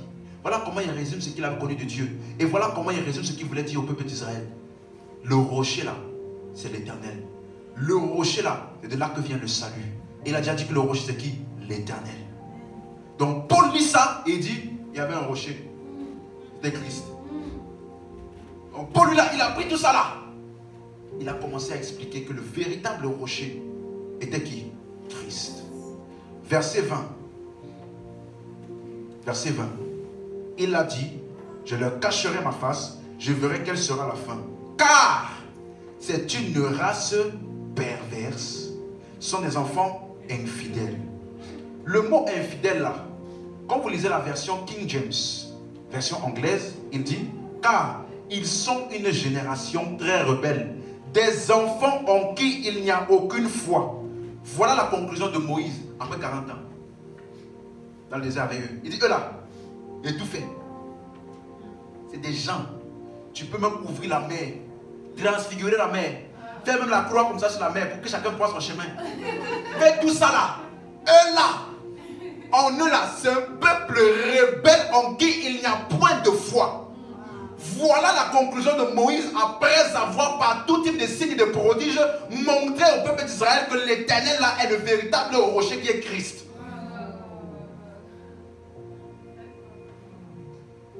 Vous suivez? Donc, mettez-vous à la place de Moïse. Il ne faut pas seulement dire, Moïse là était colérique, après il a fait ceci, après il a fait cela. Frères et sœurs, tu peux 40 ans, 1 million de personnes qui se transforment en 3 millions avec les années. Toi, est-ce que tu as déterminé de faire même 30 minutes même? Donc, c'est pour ça là, je vais continuer après, mais c'est pour ça en fait qu'un jour, il y a des pharisiens qui sont venus voir Jésus. Ils ont dit, Jésus, est-ce que nous sommes permis? Est-ce que nous sommes permis de répudier nos femmes? Parce qu'il est écrit dans Deutéronome 24 là, que si tu n'aimes pas, tu n'es plus satisfait de ta femme, tu peux lui envoyer une lettre de divorce et la répudier. Les pharisiens ont pris un passage de Deutéronome. Jésus leur a dit, n'avez-vous pas lu Anaginosko, qui veut dire lis encore et encore en prêtant attention aux détails. Il dit, comment tu peux arriver à Deutéronome sans avoir passé par Genèse? N'as-tu pas lu que Dieu a dit, l'homme et la femme, l'homme quittera son père et sa mère et s'attachera à sa femme et les deux deviendront une seule chair. Donc il est parti dans Deutéronome. Jésus a dit, avant d'arriver là-bas, revenons d'abord dans Genèse, au temps de la promesse, au plan initial de Dieu. Et maintenant, les pharisiens demandent, et ça c'est la question que beaucoup d'entre nous souvent se posent, pourquoi donc Moïse nous a demandé de répudier nos femmes? Pourquoi c'est la volonté de Dieu et que les deux deviendront une seule chair et que personne ne désunisse ce que Dieu a uni? Pourquoi donc Moïse a donné la loi? Est-ce que Dieu est bipolaire? Est-ce qu'il est gentil dans Genèse? Après, arrivé à Exode Deutéronome, il donne la loi pour dire, maintenant là, si tu obéis à ma voix, tu es béni. Si tu n'obéis pas, voilà les malédictions qui viendront sur toi. D'où ça vient? Pourtant, on voit qu'Abraham, il a béni. apparente contradiction là vient d'où?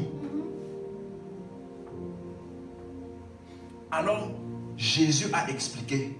Il a donné le mystère que Paul avait compris.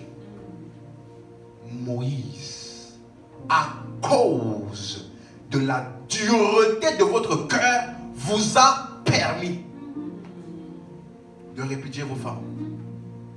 En d'autres termes, peu importe ce que Moïse vous a dit, vous faisiez comme vous vouliez, en désordre. Donc qu'est-ce que Moïse a fait? Il a donc mis une loi pour réglementer votre désordre là. Mais sinon, ça n'a jamais été le plan de Dieu. Moïse a donné la loi pour réglementer un peuple incrédule. Ça veut dire que la loi est pour ceux qui sont incrédules vis-à-vis de la parole de Dieu. Donc toi et moi, si on me dit encore que tu as besoin de la loi, on est en train de te dire que tu es un incrédule.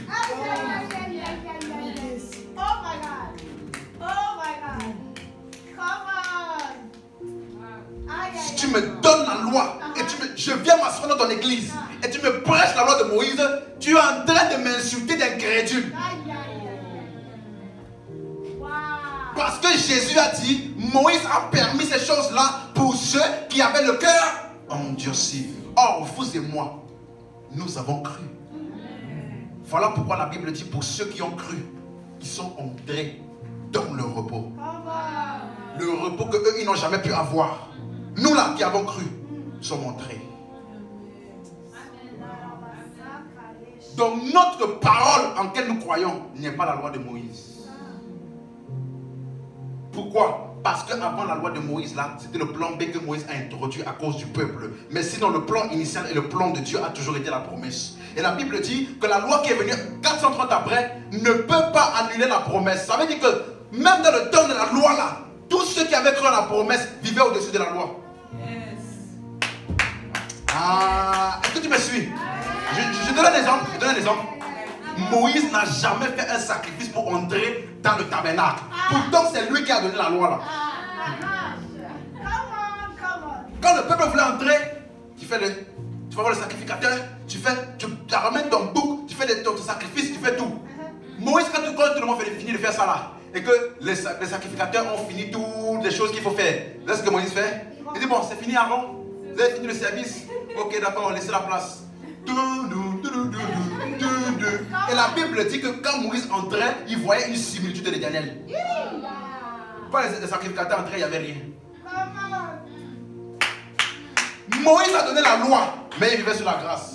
Voilà pourquoi il a encore dit, vous ne marierez aucune femme d'un pays étranger. Lui, dans le champion, il a pris une éthiopienne. Et lorsque Aaron et Myriam ont essayé de tenter de vouloir essayer de murmurer contre lui, ils ont été frappés. Tu as dit, qui vous a permis de parler contre Moïse? Moïse, enjoy ta grâce.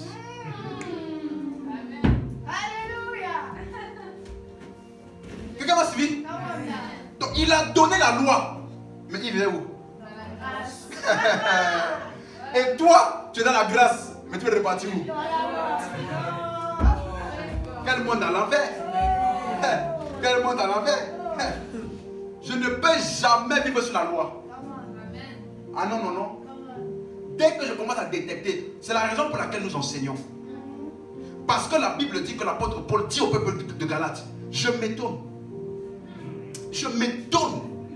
que vous vous détourniez si promptement. Ça veut dire que tu peux être dans la grâce là, mais sans t'en rendre compte, tu vas commencer à dévier. Parce que la loi ressemble, ça peut ressembler. Hein? Il y a seulement, par exemple, un temps. La différence peut être simplement la conjugaison. Culte spécial de délivrance des esprits maléfiques des eaux. Donc quand tu vas là-bas dans ce culte-là, tu dis Seigneur, viens me délivrer. Tandis que la grâce a dit, il nous a délivrés. Donc toi tu pars être délivré alors que tu es délivré. Tu pars pour chercher à être béni alors que tu es béni. Tu fais des jeûnes et des prières pour être sanctifié alors que tu es sanctifié. C'est comme un être humain qui va à la préfecture. S'il vous plaît, j'aimerais être un homme. Un homme qui va à la préfecture, s'il vous plaît, quelle est la technique pour devenir un homme? Si tu ne fais pas attention, on va t'interner dans un hôpital psychiatrique. Vous dites, je pense que ce monsieur-là, il a un problème psychologique qui n'a pas bien fonctionné. Parce que quand tu le regardes là, il a tout d'un homme. Mais il cherche à être un homme. Et ça là, beaucoup de personnes font ça. Dans l'apôtre Paul, il dit, je m'étonne que vous vous détourniez si promptement. Pourtant, Christ vous a appelé par la grâce. Et vous, après être dans la grâce là, qui vous montre que Jésus-Christ a tout accompli pour vous. Et vous êtes simplement les bénéficiaires par la foi. Vous, après avoir écouté ce genre de message, vous avez commencé, quelqu'un commence à te parler. Tu sais, Jésus est mort pour nous, hein? C'est vrai. Nous là, on est d'accord. Je n'ai pas encore vu, peut-être ça existe, hein? Je n'ai pas encore vu une église qui dit que Jésus n'est pas mort, ou alors que le salut, c'est pas par la grâce. Tout le monde dit ça. Mais dans la practicalité des applications là, c'est la bas que tu vois.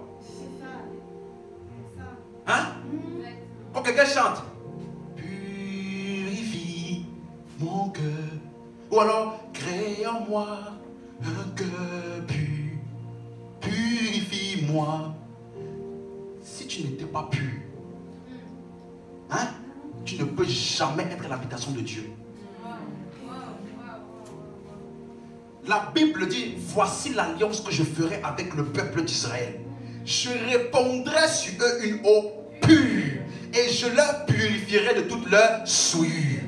Après il explique l'eau pure là c'est quoi? Je mettrai en eux un esprit nouveau. Je mettrai en eux mon esprit. Donc bien aimé, j'ai une nouvelle pour toi. Le Saint-Esprit en toi est la purification éternelle de Dieu. Si tu as le Saint-Esprit en toi et tu dis purifie-moi, tu es en train de dire à Dieu, donc cet esprit là il n'est pas bien suffisant. Il n'a pas bien fait son œuvre.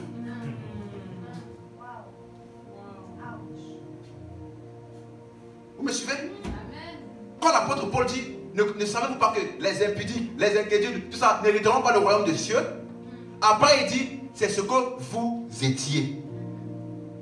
Donc ce passage-là ne parle pas de vous. Parce que c'est ce que vous étiez. Vous là qui péchez là, vous qui êtes dans la fornication là, vous étiez ça. La fornication ne vous a pas ramené là-bas. Vous étiez ça, malgré que vous avez forniqué là. Vous étiez ça.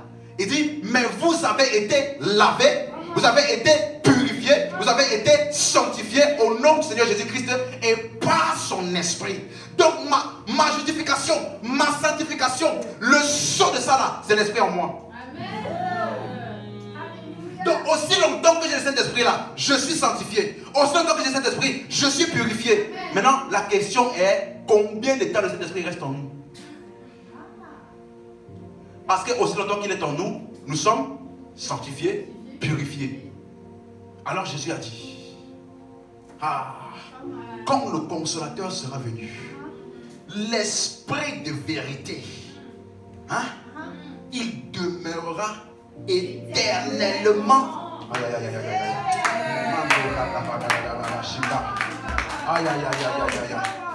La durée de mon salut est déterminée par la durée de l'esprit en moi. Or, l'esprit en moi est venu habiter et demeurer en moi éternellement. Ça veut dire que si je prie parce que j'ai peur du salut, je suis en train de montrer mon incrédulité vis-à-vis de l'esprit qui est en moi.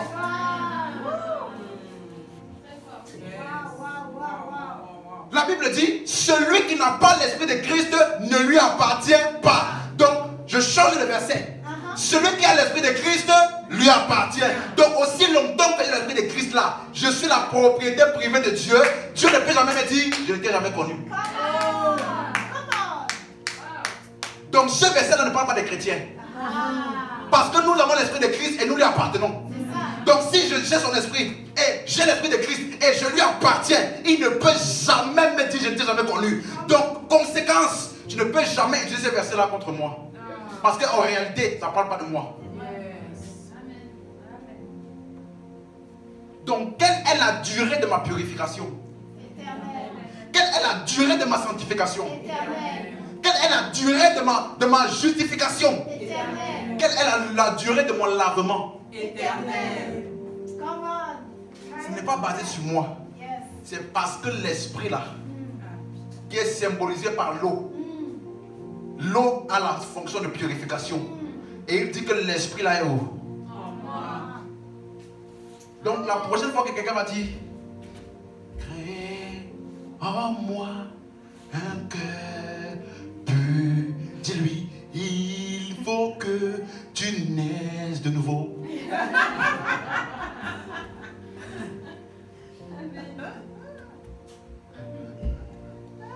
Vous me suivez? Parce que c'est exactement ça que David était en train de dire dans ce psaume-là. Celui qui habite sous l'abri du Très-Haut demeure à l'ombre du Tout-Puissant. Et là, on va vous dire les 4 secrets pour être de ceux qui demeurent sous l'abri du Très-Haut. Et le prédicateur va vous dire, c'est seulement cela que la Bible dit, 1000 tomberont à ma gauche, 10 000 tomberont à ma droite, je ne serai point atteint. Pourquoi? Parce qu'ils sont sous l'abri du Très-Haut. Il ordonnera à ses anges de nous garder. Hein? On te dit, si tu ne récites pas ça chaque jour, tu vas voir que dans ton rêve là, les gens vont te poursuivre. Écoute-moi. Écoute-moi. C'est la prière de David. Et je vais dire quelque chose à quelqu'un ici. S'il n'y a pas une différence entre ta vie de prière et la vie de prière de David, ça veut dire que tu n'as pas compris pourquoi Jésus est venu. Parce que David a vécu une vie dans laquelle Jésus n'est pas encore venu. Toi, tu es venu, tu vis dans un temps, dans une époque dans laquelle Jésus est déjà venu. Si tu crois vraiment en Jésus, et que malgré ce que tous les hommes ont fait avant lui là, il fallait quand même qu'il vienne. Ça veut dire que tu dois t'intéresser à pourquoi il est venu. Parce que laisse-moi te dire, la croix de Jésus a tout changé. L'atmosphère spirituelle, le monde physique et spirituel, après la croix, n'a plus rien à voir avec le monde spirituel et physique avant la croix. Laisse-moi te dire, nous on n'a pas besoin de prier pour que les cieux s'ouvrent. Non, non, non, non, non, non. Il n'y a pas de prière, 4 principes pour ouvrir les cieux. Jamais de la vie. Pourquoi? Parce que nous sommes assis, ensemble avec lui, dans les lieux célestes. Dis-moi un peu quelque chose. Actuellement, physiquement là, tu es où? Assis. Où? Dans les lieux célestes. Non, non, non, je dis physiquement, physiquement. Assis sur la chaise. Où? Sur la chaise. L'endroit c'est quoi? À l'église. Ok. On va étudier ça. Ok? Si je viens ici, je commence à vous dire 22 principes pour ouvrir la porte de l'église pour que vous puissiez entrer. Et je prêche ça à vous qui êtes déjà dans l'église. Pour entrer dans l'église, il faut que vous puissiez venir en short culotte. Premier principe. Deuxième principe, pour entrer dans l'église, il faut que vous puissiez avoir les cheveux courts. Vous-même, vous allez commencer à regarder. Mais pasteur, je n'ai ni cheveux courts, ni culotte, mais j'ai des dents. Hein? Donc, pasteur, viens. On va te faire vraiment délivrance. Pourquoi? Parce que tu ne peux pas dire à quelqu'un qui est déjà assis dans les lieux célestes, en Jésus-Christ, à la droite de Dieu le Père. Tu vas me dire, moi, comment entrer au ciel? Tandis que le ciel, là, c'est par là-bas que j'ai commencé.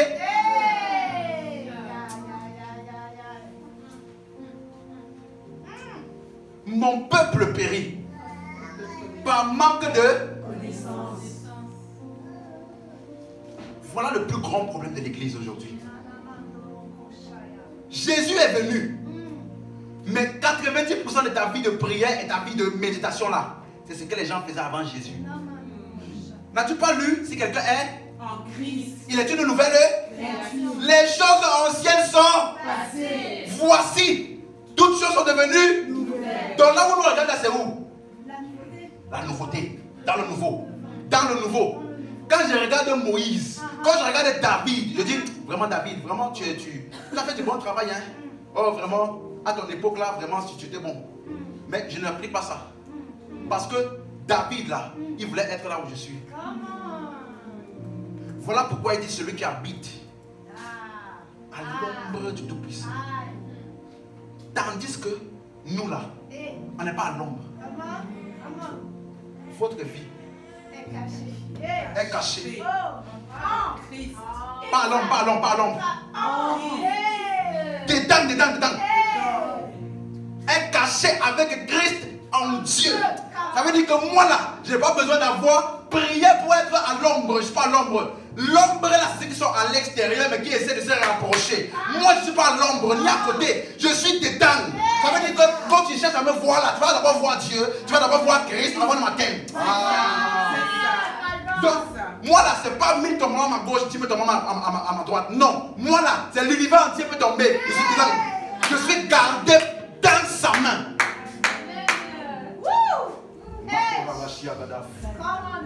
Come on. Preach it. Tu m'as suivi? Yes. S'il n'y a pas de différence entre ta vie de prière et la vie de prière de David, viens, on va t'expliquer. Parce que il y a un aspect que tu n'as pas bien compris. Et laisse-moi te dire, l'aspect là est l'aspect le plus important de ta vie chrétienne. Parce que tu ne peux pas me dire que tu es chrétien et tu ne comprends pas pourquoi Jésus-Christ est venu. Pourtant tu es Chrétien. Je voulais continuer mais on va s'arrêter là. Si tu ne sais pas pourquoi Jésus est venu, tu n'as pas le droit de t'appeler chrétien. Tu ne peux pas venir me dire Jésus est venu, lui. Mais on doit encore faire notre part. Ta part là c'est quoi? Est-ce que tu sais ce qu'on appelle la grâce? Si on appelle ça grâce, ça veut dire que tu n'as participé à rien dedans. Si tu as seulement participé un tout petit peu, ce n'est plus la grâce, c'est la collaboration. On n'est pas sauvé par collaboration. On n'est pas sauvé par partenariat. Dieu fait sa part, je fais ma part. Voilà pourquoi la loi n'a jamais pu sauver qui que ce soit. Parce que là-bas là, si tu fais, Dieu fait. Tu ne fais pas, Dieu ne fait pas. Là-bas là, personne ne peut être sauvé. Parce que celui qui sauve est qui? Dieu lui-même. Donc l'œuvre du salut est faite par Dieu. Nous sommes sauvés par la grâce au moyen de la foi. Donc la seule empreinte que j'ai à voir dans l'œuvre du salut, c'est la foi. Et en plus, la foi là n'a pas été donnée par moi-même. La foi m'a été communiquée par le message que j'ai entendu. La foi vient de ce qu'on entend. Ce qu'on entend vient de quoi? La parole de Christ. Donc même la foi là, ce n'est pas un effort. Non, je m'assois seulement là où la parole de Christ est envoyée et je découvre qu'en moi il y a la foi. Pourquoi? Pour être sauvé. Dis amen.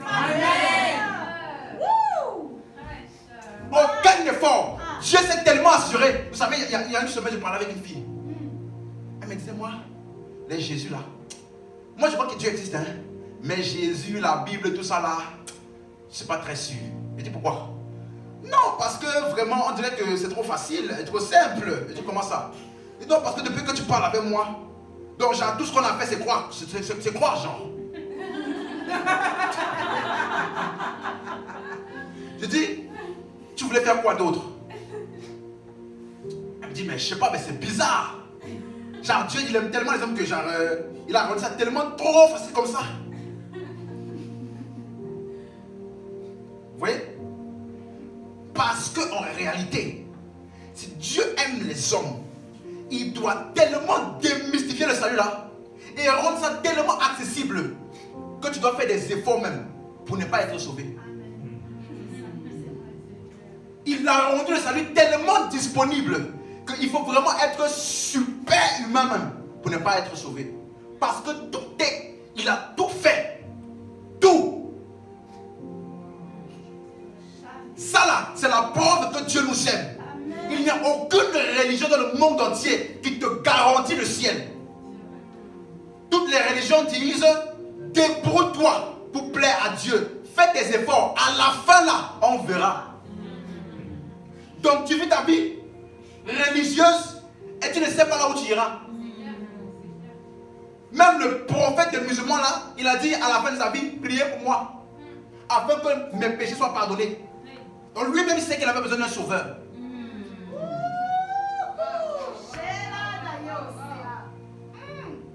Je respecte toutes les religions, hein. Mais si je te dis, pour aller à l'église, il faut prendre le bus 106. C'est le seul bus qui amène à l'église. Et toi, tu pourrais faire dire, bon, je vais essayer de prendre la ligne 88. je vais essayer de prendre le bus 22, je vais essayer de prendre tel autre bus, et après ça t'amène là-bas à Clignancourt. Tu ne vas pas venir me voir après pour me dire, vous êtes méchant. Parce qu'il y en a qui disent, comme nous disons, Jésus est le. On n'a pas dit un des. Le chemin, la vérité et la vie. Aucune religion, aucun leader religieux n'a jamais parlé comme ça.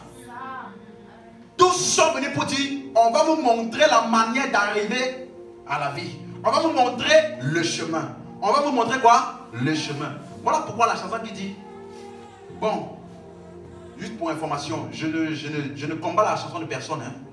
Ok, donc souvent quand je chante là, il ne faut pas penser que c'est parce que je déteste les chansons des gens. Mon objectif c'est vous édifier. Donc il se trouve qu'entre temps, il y a des chansons qui viennent dans ma tête. Donc les chansons subissent le supplice du moment. Mais sinon je n'ai rien contre les chanteurs. Donc si quelqu'un écoute ça et qu'il a composé sa chanson, je n'ai rien contre toi. Amen. Donc la chanson qui dit, tu viens du ciel sur la terre, montrer la voie. Qui t'a dit ça? Il est venu du ciel sur la terre pour nous montrer la voie. Alors il est comme Abraham, il est comme Moïse, il est comme Jean-Baptiste. Il ne diffère en rien. Jésus n'est pas venu nous montrer la voie. Jésus est la voie.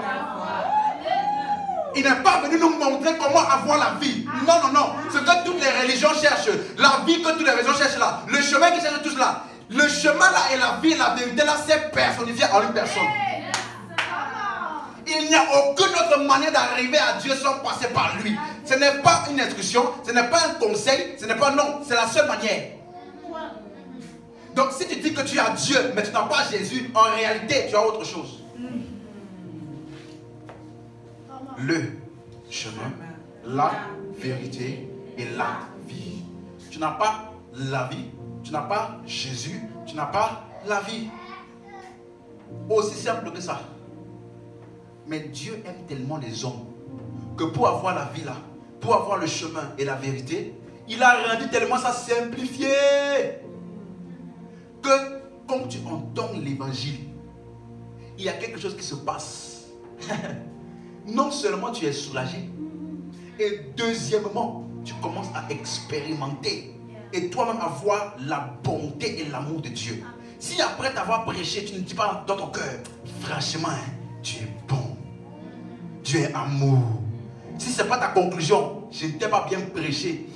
Tu viens ici, l'enfer est le lieu le plus chauffant du monde.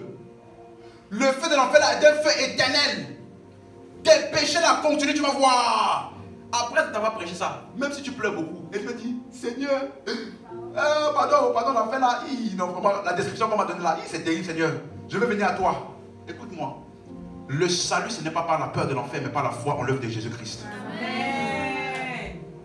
Si tu es venu un jour pour faire une prière, soi-disant du salut, parce qu'on t'a prêché l'enfer et que tu as eu peur, tu n'es pas sauvé.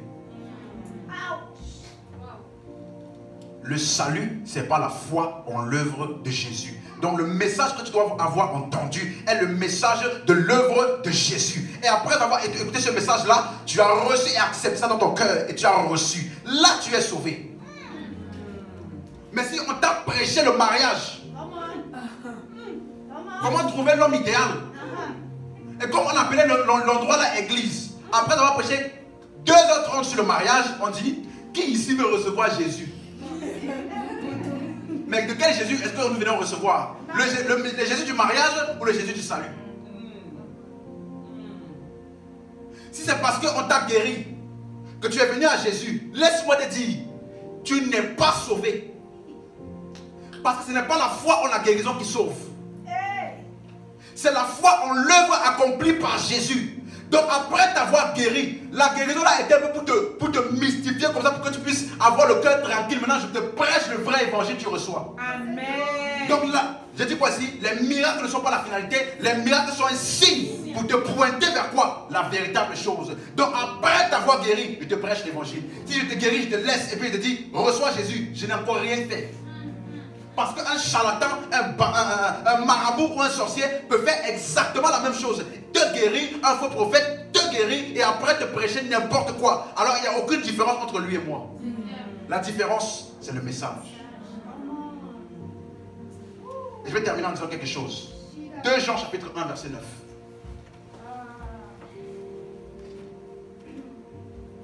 2 Jean, chapitre 1, verset 9.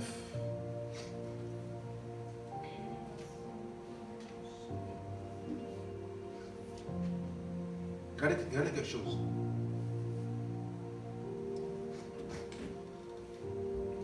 Quiconque va plus loin. Quiconque va plus loin. Ça veut dire quoi plus loin? Qui dépasse. Ok.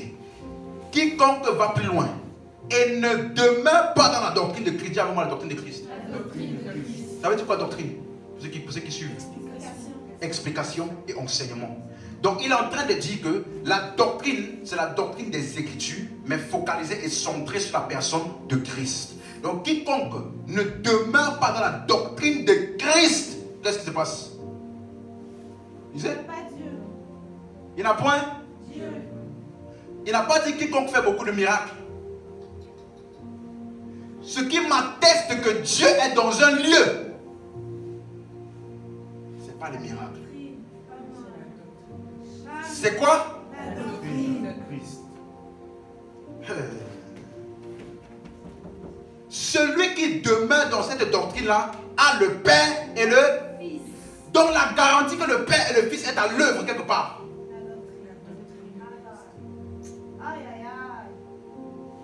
Est-ce que tu me suis? Voilà pourquoi l'apôtre Paul peut dire que la prédication de la croix est une folie pour ceux qui périssent, mais pour nous là, c'est la puissance.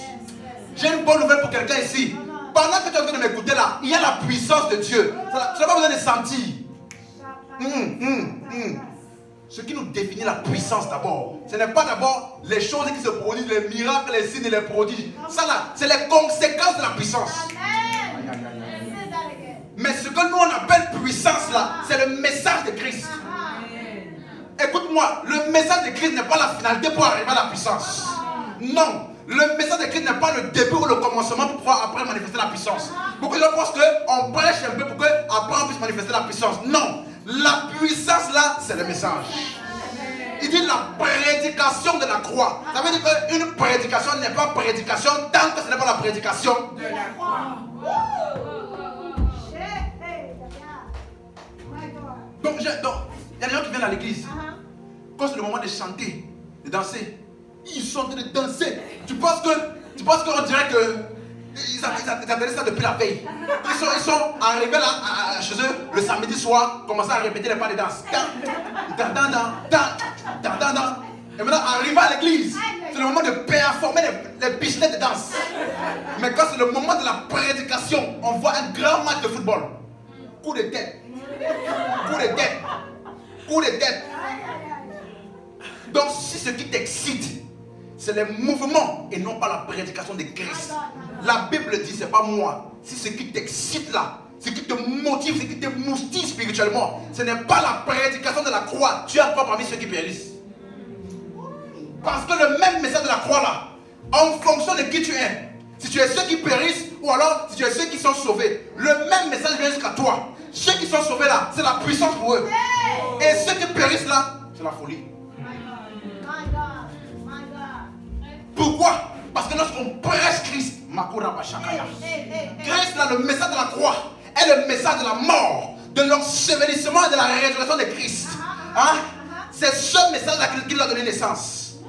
C'est par ça qu'on a été sauvés. Donc quand tu me prêches la mort de Christ, en fait, tu es en train de me révéler à moi-même. Je suis en train de prendre conscience de mon identité. Voilà pourquoi ça m'émoustille. C'est ça là qui est la puissance pour moi. C'est ça là qui me montre vraiment toutes les potentialités qui sont déposées en moi par l'œuvre de la croix.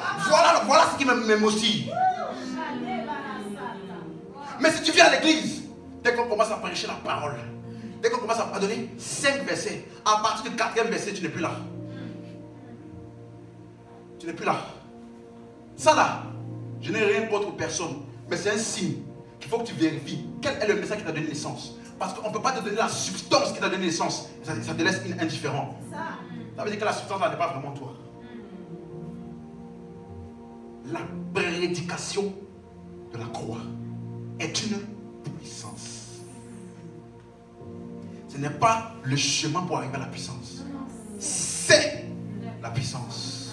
Et celui qui reçoit la prédication il expérimente les conséquences de la puissance de la prédication. Donc pendant que je parle maintenant, je suis en train de voir des maladies être guéries. Pendant que je parle maintenant, je suis en train de voir des dettes être effacées. Pendant que je parle maintenant, je suis en train de voir des circonstances qui sont en train de s'affaisser devant la toute puissance de Dieu. Pendant que je parle maintenant, je suis en train de voir des mariages qui sont gâtés, qui commencent à être réharmonisés par la puissance de Dieu. Ça, ce sont les conséquences de la puissance.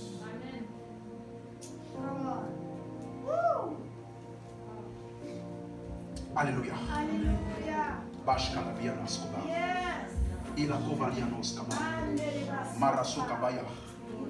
Écoute-moi. Je ne sais pas qu'est-ce qui t'a amené ici aujourd'hui. Mais j'entends dans mon esprit qu'il y a un très grand shift spirituel qui est en train de toucher beaucoup de personnes. Pendant que tu es assis, ne pense pas que ton esprit est assis. Les réalités et les vérités que tu reçois sont en train de communiquer à ton esprit la stature et le positionnement qu'il doit avoir. Tu vas te rendre compte que quand tu vas maintenant commencer à sortir d'ici, dans cette semaine, des choses que tu n'arrivais pas à faire, tu commences à les faire naturellement. Des idées qui étaient floues pour toi commencent à devenir plus claires. Pourquoi? Tu as reçu dans ton esprit quoi? Une substance qui te permet de fonctionner naturellement et efficacement dans ce que Dieu t'a appelé. Dis-moi amen.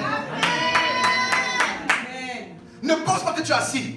Ne pense pas que tu es en train de participer à un spectacle. Ce n'est pas un spectacle. Laissez-moi vous dire, vous et moi là, nous sommes plongés dans la présence et la gloire de Christ. Christ en nous, l'espérance de la gloire. Donc quand nous nous réunissons et que nous sommes en train de parler de Christ, il y a une gloire qui commence à être manifestée. Et tu vas te rendre compte que tu es venu avec une douleur. Mais ça te rendre compte, pendant le message, et la Mandoroko Sakaya, pendant le message, tu te relèves, il n'y a plus rien. Tu ne sais pas à quel moment c'est parti. Parce que ta maladie, ou alors la douleur là, a rencontré Christ. Et quelles que soient les persécutions que l'on rencontre, les oppositions, la Bible dit, Paul le persécuteur a rencontré Jésus. Dès qu'il a rencontré Jésus, il est tombé. Il s'est incliné. Donc, quel que soit le nombre de l'opposition, dès que l'opposition a rencontré Jésus, c'est la fin. Amen. Donc, quelqu'un qui me dit, pasteur, je ne me sens pas bien, c'est pourquoi je ne suis pas venu. Il n'a pas compris. Il n'a pas compris. C'est comme si tu disais au médecin, médecin, je ne me sens pas bien, c'est pour ça que je ne suis pas venu à l'hôpital. Le lieu où tu peux recevoir la guérison là, c'est là-bas que tu ne vas pas. Parce que tu ne te sens pas bien. Comme nous nous réunissons, ce lieu devient le ciel sur la terre. Ça devient le lieu où tout est possible. Où la gloire de Christ est pleinement manifestée. Parce qu'à mesure que l'enseignement se passe, les mentalités et les esprits qui peuvent être un blocage à la manifestation de la puissance sont réalignés. Tout est réaligné. Alors c'est aussi un problème que tu voyais. Après ce message, tu commences à les voir différemment. Tu ne sais pas qu'est-ce qui s'est passé, mais c'est comme si ce que tu regardais en bas, ce que tu regardais, pardon, les problèmes que tu regardais de haut comme ça, après tu commences à les regarder de bas.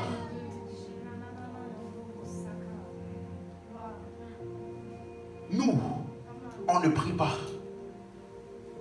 Je lève les yeux vers les montagnes. D'où me viendra le secours? Je dis ça ici. Tant que ta vie de prière n'est pas différente de la vie de prière de David là, tu n'as pas encore compris la vie chrétienne. David a prié ça parce qu'il ne savait pas encore où Dieu est. Nous là, je lève les yeux à l'intérieur de moi. Le secours me vient de l'intérieur. Celui qui croit en moi, Shamakatara, des fleuves,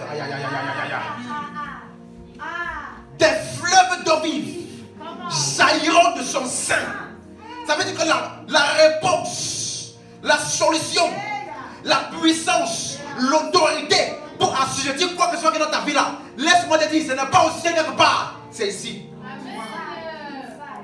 Et quand tu viens dans un lieu comme celui-ci, et qu'on te révèle à toi-même ce qui est déjà en toi, tu commences à fonctionner dans ce qui est en toi là. Kabayada. Kabayada. Tout ce qui t'oppressait à partir d'aujourd'hui, tu commences à marcher sur ça. Dis amen. Amen. Le secours me vient de l'intérieur. De là où je me fortifie avec toute puissance par sa puissance glorieuse qui agit puissamment en moi. Fortifiez-vous dans le Seigneur et dans sa force toute puissante. Elle est où? En nous. Ici est un lieu. C'est le ciel sur la terre. Ici là tu peux dire tout ce que tu déclares, tu vois la manifestation. Parce que la puissance nécessaire est disponible afin de la mener en manifestation. Commence à te lever. J'ai une instruction pour quelqu'un. Je ne sais pas à quoi ça ressemble cette situation-là. Mais je peux te dire, commence à déclarer. Suivez-moi avant de commencer. Tu peux couper.